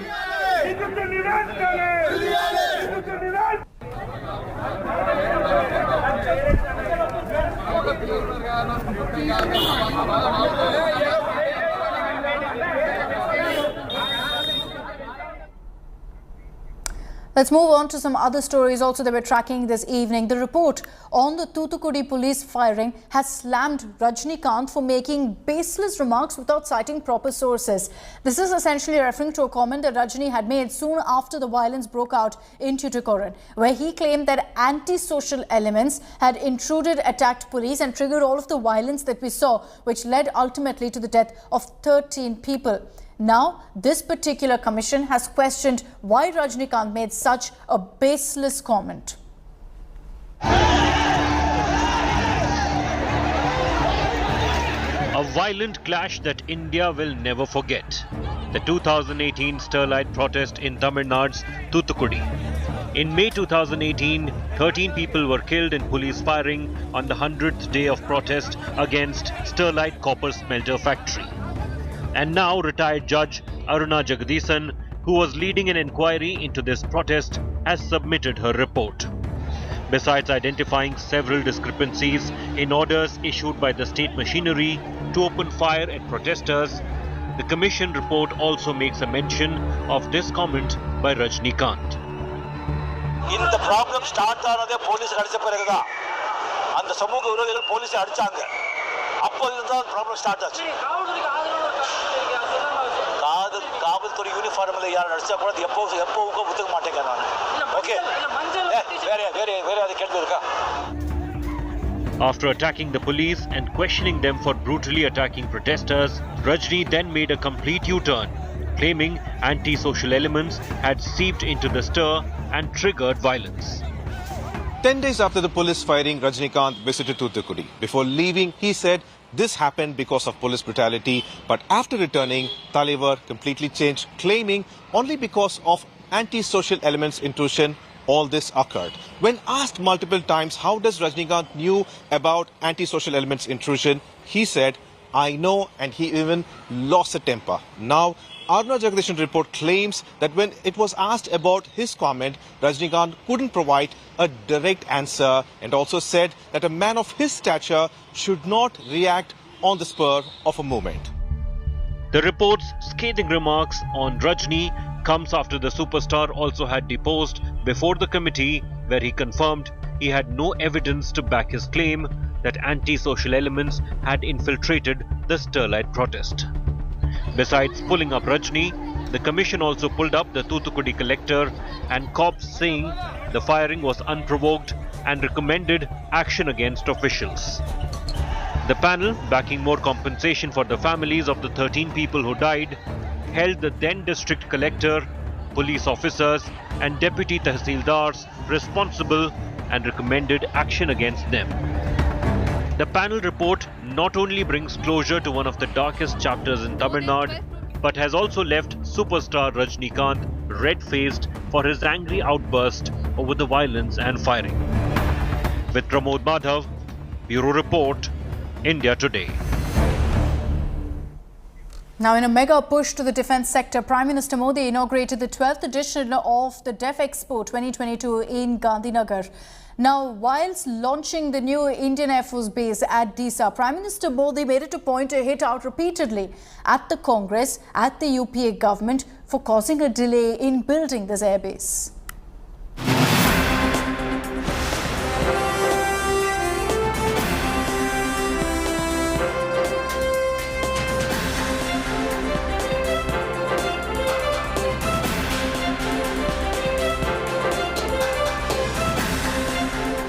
India is all set to get an aerial firewall to shield itself from Pakistani air attacks. Once complete, the Disa airbase, just 130 kilometers from the Indo-Pak border in North Gujarat, can intercept Pakistani jets taking off from air bases in Jacobabad, foiling any Pakistani misadventure to target Gujarat's $1 trillion industrial complex. इसके निर्माण से गुजरात के आसपास के क्षेत्र में air bases के बीच 355 kilometre की दूरी कम हो जाएगी, जिससे हमारे लड़ाकू विमानों की ऑपरेटिंग रेंज में बढ़ोतरी होगी और लड़ाई के वक्त रिस्पांस टाइम में कमी आएगी.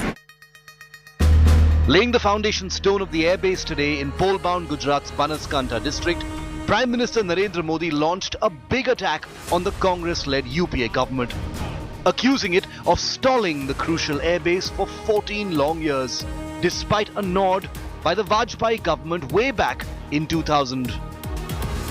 डीसा अंतर्राष्ट्रीय सीमा से केवल 130 किलोमीटर दूर है. अगर हमारे फोर्सेस, विशेषकर हमारी वायुसेना डीसा में होगी, तो हम पश्चिमी सीमा पर किसी भी दुस्साहस का और बेहतर ढंग से जवाब दे पाएंगे. Speaking after unveiling India's biggest defense expo, the Prime Minister said India had emerged as a big exporter of military equipment. पिछले 5 वर्षों में हमारा रक्षा निर्यात, हमारा डिफेंस एक्सपोर्ट 8 गुना बढ़ा है. दोस्तों, हम दुनिया के 75 से ज्यादा देशों को रक्षा सामग्री और उपकरण एक्सपोर्ट कर रहे हैं, निर्यात कर रहे हैं. The Prime Minister, who announced the 4th list of military weapons in the import curb list, summed up the defense situation by invoking India releasing cheetahs into the wild. यही देश कोई जमाना था जब कबूतर छोड़ा करता था, आज चीता छोड़ने की ताकत रखता है. With Manjeet Negi in Gandhinagar, Bureau Report, India Today. That's all we have time for in this edition of 6 p.m. Prime. Thanks very much for tuning in. Coming up on the other side is 7 at 7 with Preeti Chaudhary, where the focus is going to be on the Bilkis Bano case. The rapist, one of them, was booked for molestation while he was out on parole. Those shocking details coming up in just a few minutes.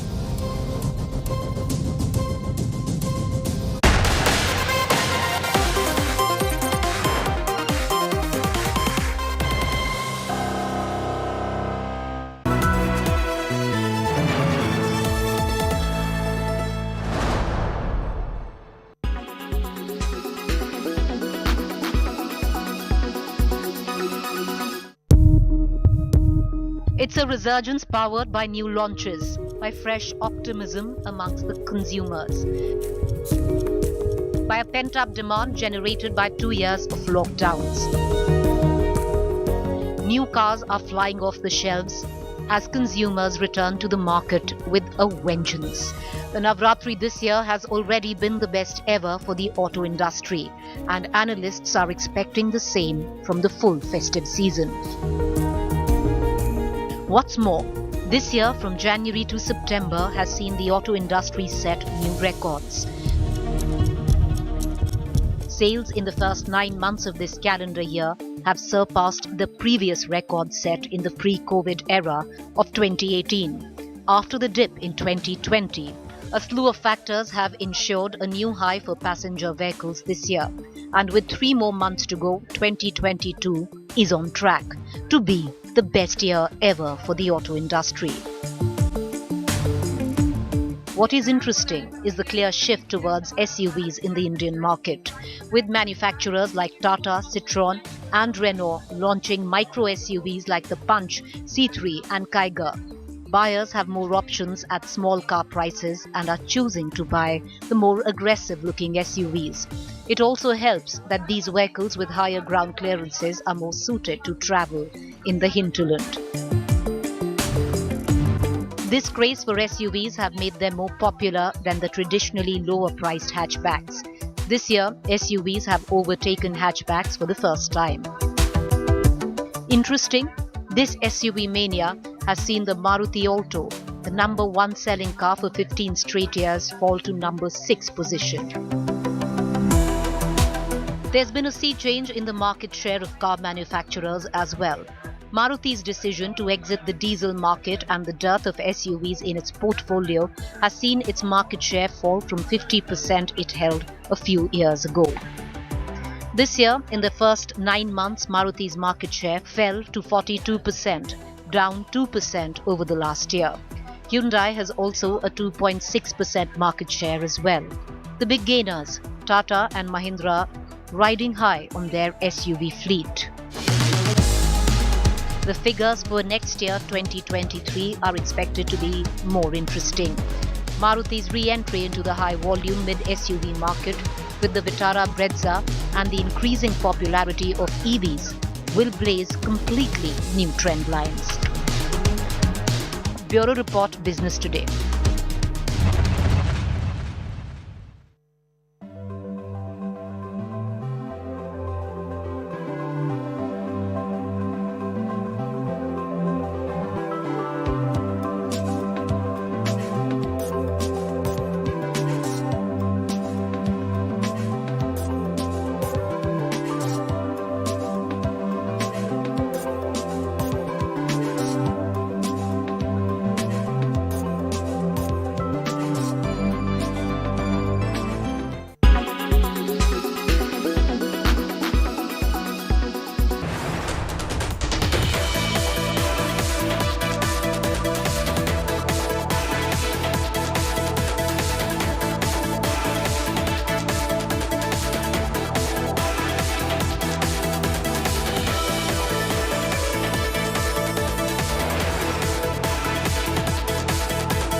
Imagine this very rich friend who often guilt-tripped you into paying for them.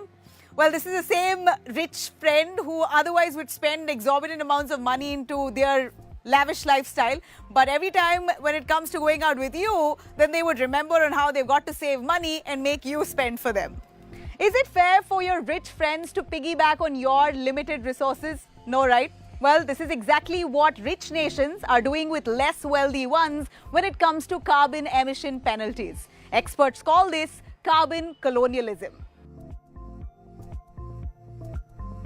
Carbon colonialism is basically when rich countries live at the ecological expense of other countries. So simply put it, these rich and industrialized countries produce carbon on a large scale. But instead of finding ways to curb carbon production, they turn to poorer nations to compensate for their emissions. For example, in 2018, Germany stopped and banned domestic production of hard coal, which emits a lot of carbon. But German power plants continue to import hard coal from countries like Colombia and South Africa. Well, they could have easily found an alternative source of energy to replace coal, but instead, they rerouted it through other countries where increased production of coal would damage that country's ecology. Industrialized countries also import crops and meats from these underdeveloped ones.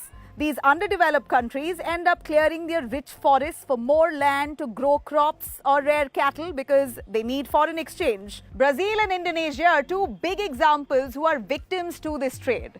Now the question here is this different from colonialism, where rich countries siphon off resources from countries of the global south? The chain reaction that is being set off during the process is also causing human rights violations. A study has earlier estimated that nearly 22,500 Ugandans were evicted from their homes for a UK-registered company to create timber plantations for carbon offsetting. Carbon offsetting allows countries to balance out the carbon that they've emitted by investing in projects like planting more trees that reduce carbon. Well, you heard it. This is a classic example of what carbon colonialism really means. It not only erodes the food and resource security of these poorer nations, but also hectically disrupts the nation's ecology.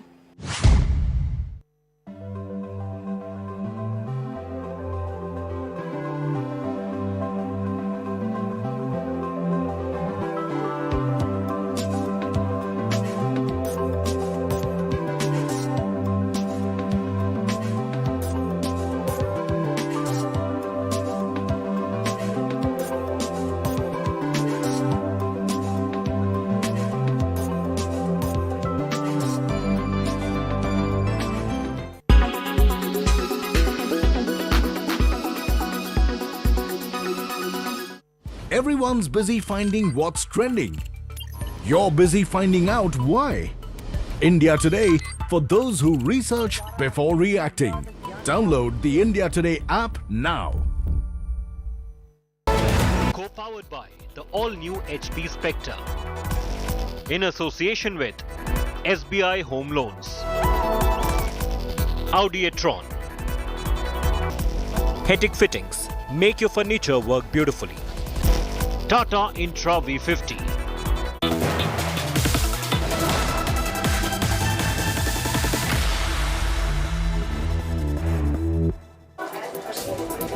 Good evening, viewers. You're watching 7 at 7, the only news bulletin where I curate the day's top 7 stories for our viewers. I'm Preeti Chaudhary, and these are the headlines.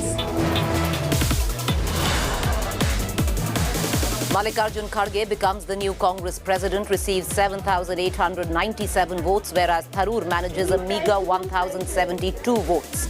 Celebrations break out outside the Congress headquarters. Haryana BJP netas attend rape convict Dera chief's online satsang to seek blessings for Panchayat polls. Gurmeet Ram Rahim is out on parole for the 3rd time this year.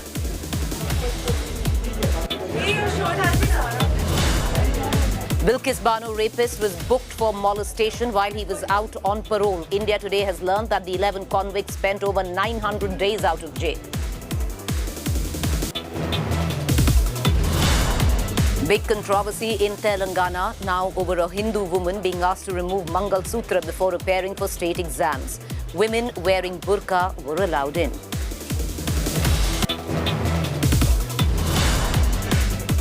Former Pakistan cricketer Shahid Afridi slams Jai Shah over his No Asia Cup in Pakistan remark. Pakistan board threatens to skip World Cup 2023 in India. China-Pakistan tango to shield terrorist exposed. Beijing puts India and America's proposal to list NET terrorist as a global terrorist on hold.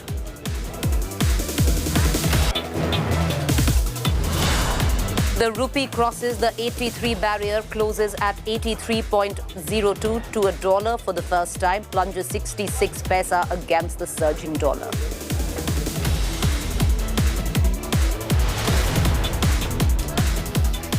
Top story viewers, one thing that is established right now is that the centre gave permission and approved the premature remission of Bilkis Banu's rapists. The latest also is shocking. More revelations continue to emerge over the release of Bilkis's rapists. In affidavits exclusively accessed by India Today, it is made evident that the convicts may have been given a free run in prison, with all convicts enjoying over 2.5 years as parole or furlough or leave. Not just that, one of the convicts by the name of Mitesh Bhatt was also charged with outraging the modesty of a woman while out on parole in the year 2020. At least 10 of the 11 convicts were out in jail for more than 1,000 days, each either on parole, furlough or temporary leave. This comes after the Gujarat government had claimed that the convicts were released for serving 14 years or more in prison. But another shocking revelation has now emerged, as this affidavit shows. Out of the members of the jail advisory panel for the convicts' release, it appears 2 of the members were Gujarat MLAs, while the other 3 were social workers associated with the BJP. This makes 5 out of the 10 members were not jail officials on the board. सुनवाई तो चलेगी, लेकिन जो affidavit दिया गया है गुजरात सरकार की तरफ से, वो निश्चित रूप पर एक सवाल उठता है। उन्होंने कहा कि गृह मंत्रालय की इजाज़त के बाद ही ये सब हुआ है। इसका मतलब directly home minister Amit Shah इसमें इन्वॉल्व है। ये पूरा केस इस बात को साबित करता है कि ये सब कुछ कम्युनल, मोटिवेटेड और पॉलिटिकली मोटिवेटेड है। इसमें न्याय अन्याय की कोई बात नहीं है। All right, viewers, let's get a bigger understanding of what these revelations might actually mean. Joining me is our courts correspondent, Nalini, as well as Saurabh Vakhtania, who's going to get us the very latest coming in from Gujarat on how all of that is going on is perceived, especially at the time of an election pending in the next month's time. Nalini, I want to come to you first to make us understand. Number one, for somebody, especially on the charges, the heinous nature of charges that these 11 were charged with, does one get parole as often as they did get? Number two, and that's the bigger question, Nalini, and that points to a very basic fact. One of the convicts in 2022 has been charged with outraging the modesty of a woman. How is it that then this man can actually get premature remission on charges of gang rape and murder on grounds of good behavior? Preeti, you know what? In this affidavit that has been filed by the Gujarat government, there were 2 reasons that they had stated as to why all of these 11 convicts were granted remission in the first place. The first reason they had said was because they had completed 14 years in prison. And the second reason they had said is because on account of their good behavior. Now, both of these points have fallen apart through the same annexures in the same affidavit that the Gujarat government has filed before the Supreme Court. Because the minimum number of days that any of these 11 convicts was out on parole was 998. And it goes up to almost 1,500 days. So all of these convicts were out on parole for thousands of days during this 14-year tenure. So that falls apart on the point that these 14 years were actually not completed within prison. They were supposed to complete a tenure of 14 years, which obviously wasn't, because they were out on parole and furlough so often. The second and the more important point about how they were let out on account of good behavior. Now, one of the basic conditions when you're out, not just on parole, because that's after you've been convicted, but even out on bail on charges, the most primary condition is that you're not supposed to commit any other offense while you're out. And keeping in mind that an FIR was filed against one of these convicts, like you said, Mitesh Bhatt, in June 2020 for outraging the modesty of a woman, the fact that he was charged with not just outraging the modesty, but also criminal intimidation and intentional to cause hurt, keeping this in mind, how can you say that they were let out on charges of good behavior or on account of good behavior? Another very important aspect that you raised was the composition of this jail advisory committee. Because remember, Preeti, this 2020 FIR was filed in the same district where this jail was placed, and the superintendent of police of that district had signed off on the release of these 11 convicts despite knowing the existence of this FIR. So there is a lot that has been revealed in this Gujarat government affidavit. The hearing on the 29th of November is going to be extremely crucial, because even though the Gujarat government seems to have passed the buck on the center, saying that they were the ones who would approve the release, the whole idea behind releasing these convicts had originated from this jail advisory committee through the Gujarat government, and it remains to be seen exactly who needs to be put in the dock for ensuring that not only these convicts should not have been released, but the fact that they've committed crimes even after being released on parole during their jail tenure.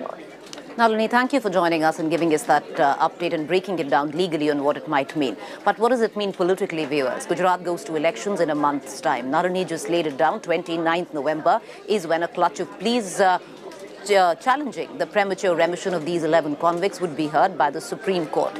Days from then, Saurabh, and I will bring you in on this, days from then, Gujarat will go to vote. Is there pressure right now, Saurabh, on the Gujarat government to possibly rectify a grave wrong that they did and would seem to have the stamp of approval from the centre?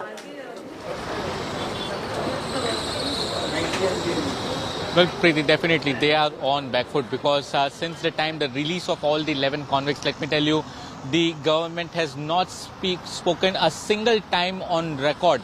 None of the officials are trying. We tried to speak to so many of them. We went to Dahod, Godhra. We tried to speak to the superintendent, the collector, and so many others. In fact, I haven't reached out to the members of the jail advisory committee, but none of them have spoken on record. In fact, very interesting fact of this particular jail advisory committee is that many of them from the committee are actually the BJP workers, the BJP MLAs. So the intentions are clearly in doubt, and let me tell you that the BJP government is definitely on back foot. Let me tell you a very simple thing, because now the 11 convicts have been released, Preeti, but let me tell you there are several others who are raising the voice that several other people are still in jail, so they should let them off as well. Already the government is on a back foot and in the dock that how they have left the rapists, the gang rapists and the murderers out in such matter. And there is also a pressure on the government. So there are two things which are going on, and therefore the government is not willing to speak at all on this particular issue, because it's already an election time in Gujarat, and this will be a very important issue that will be raised and keep going on the people's mind.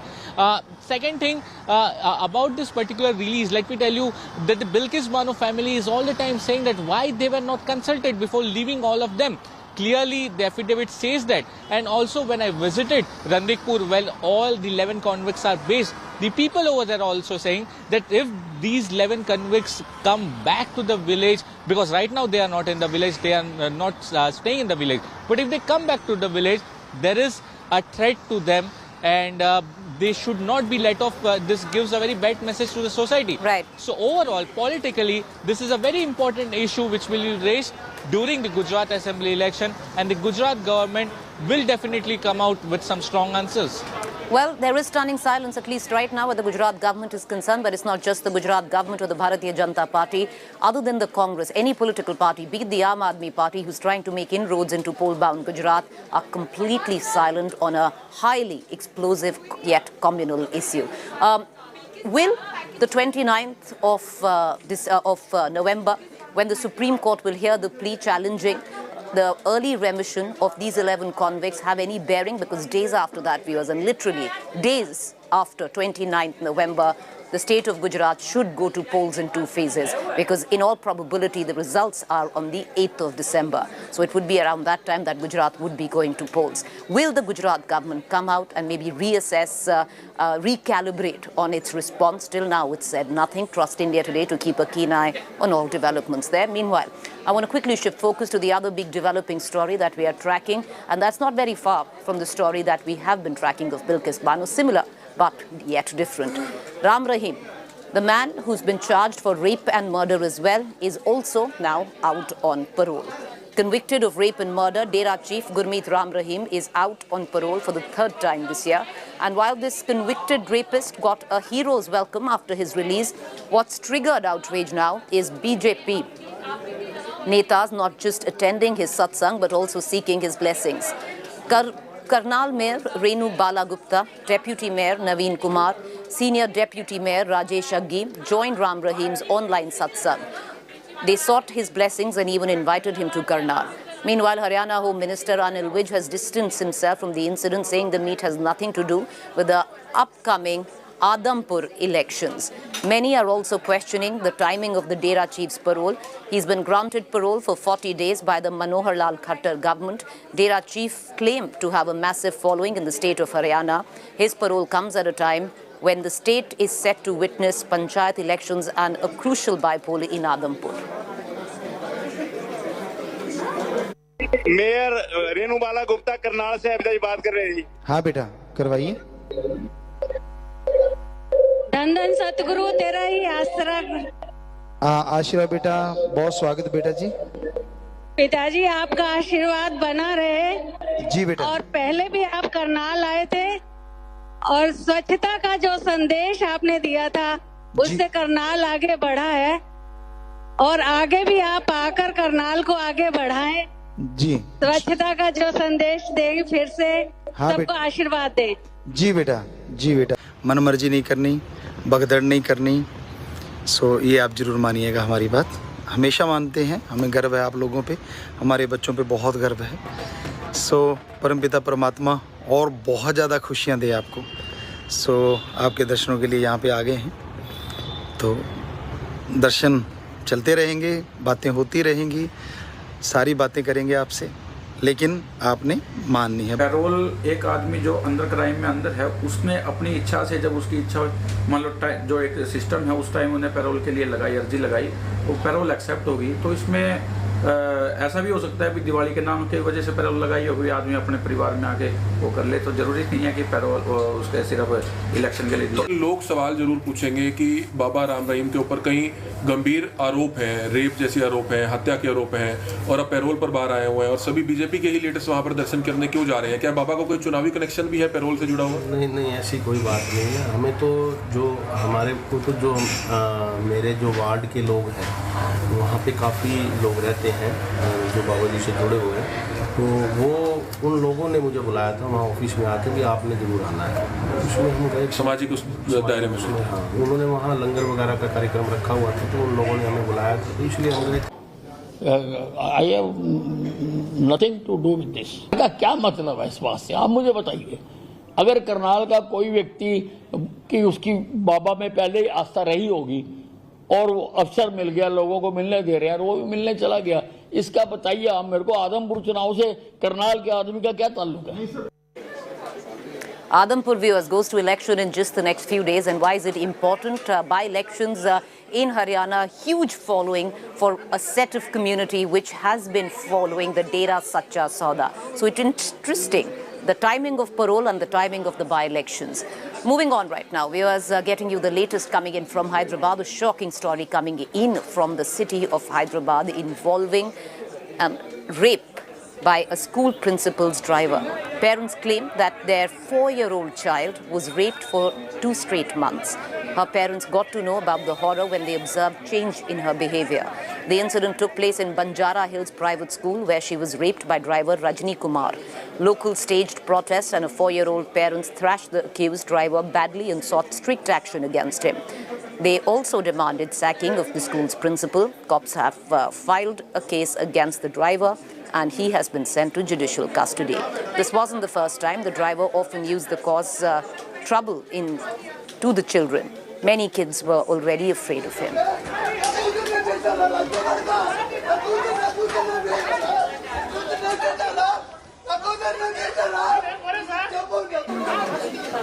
All right, let's move on and get you the latest coming in from the Defence Expo in its 12th edition in the state of Gujarat, and the Prime Minister was there today.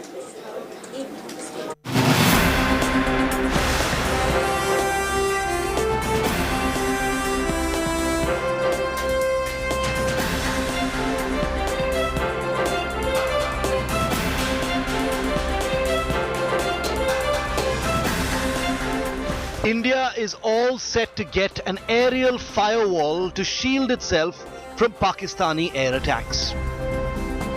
Once complete, the Disa Air Base, just 130 kilometers from the Indo-Pak border in North Gujarat, can intercept Pakistani jets taking off from air bases in Jacobabad, foiling any Pakistani misadventure to target Gujarat's $1 trillion industrial complex. इसके निर्माण से गुजरात के आसपास के क्षेत्र में air bases के बीच 355 kilometre की दूरी कम हो जाएगी, जिससे हमारे लड़ाकू विमानों की ऑपरेटिंग रेंज में बढ़ोतरी होगी और लड़ाई के वक्त रिस्पांस टाइम में कमी आएगी. Laying the foundation stone of the airbase today in pole-bound Gujarat's Banaskantha district, Prime Minister Narendra Modi launched a big attack on the Congress-led UPA government, accusing it of stalling the crucial airbase for 14 long years, despite a nod by the Vajpayee government way back in 2000. डीसा अंतर्राष्ट्रीय सीमा से केवल 130 kilometre दूर है. अगर हमारे forces, विशेषकर हमारी वायुसेना दिशा में होगी, तो हम पश्चिमी सीमा पर किसी भी दुस्साहस का और बेहतर ढंग से जवाब दे पाएंगे. Speaking after unveiling India's biggest defense expo, the Prime Minister said India had emerged as a big exporter of military equipment. पिछले 5 वर्षों में हमारा रक्षा निर्यात, हमारा डिफेंस एक्सपोर्ट 8 गुना बढ़ा है दोस्तों. हम दुनिया के 75 से ज्यादा देशों को रक्षा सामग्री और उपकरण एक्सपोर्ट कर रहे हैं, निर्यात कर रहे हैं. The Prime Minister, who announced the 4th list of military weapons in the import curb list, summed up the defense situation by invoking India releasing cheetahs into the wild. यही देश कोई जमाना था जब कबूतर छोड़ा करता था, आज चीता छोड़ने की ताकत रखता है. With Manjeet Negi in Gandhinagar, Bureau Report, India Today. The latest coming in from the world of cricket. The Pakistan cricket board very, very rattled after the BCCI has announced that the Indian cricket team will not travel to Pakistan for the next year's Asia Cup. Pakistan is miffed and is once again doing what it does best, crying foul. Not because they've lost to India in a World Cup game, but they are annoyed with the clout that the BCCI enjoys in the world. A day after BCCI Secretary Jai Shah announced that India will not travel to Pakistan for next year's Asia Cup, Pakistan Cricket Board is trying its best to woo the fans back home. PCB has written a strongly worded letter to the Asian Cricket Council expressing its annoyance over BCCI Secretary Jai Shah's announcement on Tuesday and has threatened to boycott the ODI World Cup, which is scheduled to take place in India next year. In fact, PCB has asked for an emergency meeting of all the stakeholders in the Asian Cricket Council to discuss the matter and has threatened that moving the Asia Cup out of Pakistan can have serious implications. The boycott threat is not just restricted to the ODI World Cup next year, but it extends to the other ICC tournaments that India is scheduled to host in the cycle from 2024 to 2031. Jai Shah is not only the BCCI secretary, but is also the president of the Asia Cricket Council, and PCB is unlikely to get anything positive out of the meeting if they actually get a hearing at all. While India will not travel to Pakistan, doesn't mean that Asia Cup will not take place. As Jai Shah said, the tournament will be held at a neutral venue, which isn't unprecedented. Asian cricket has already been struggling with Sri Lanka and Bangladesh cricket boards down in dumps, and Pakistan, after being a pariah for so many years, has only recently managed to get international teams to tour their country.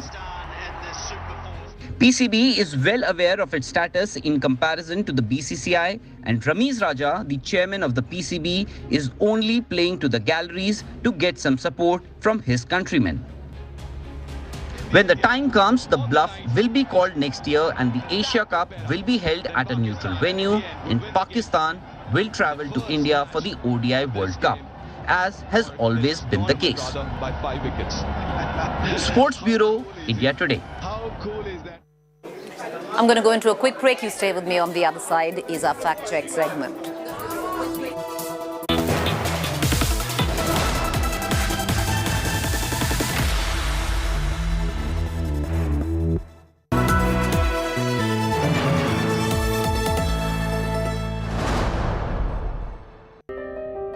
हम अकेले duty करते, हम गरीब आदमी हैं sir. मेरी क्या गलती है बताइए? गांव से इसीलिए आए कि अपना परिवार का भरण पोषण होता रहे। आत्मसम्मान तो मेरा चला ही गया, मुझे सिर्फ रिस्पेक्ट चाहिए। जितने भी पूरे भारत में सिक्योरिटी गार्ड लगे हुए हैं, सबको मान सम्मान मिलना चाहिए। हम आपकी कहानी पूरी दुनिया को सुनाएंगे और आपके स्वाभिमान के लिए आवाज उठाएंगे। रात 9 बजे आज तक पर।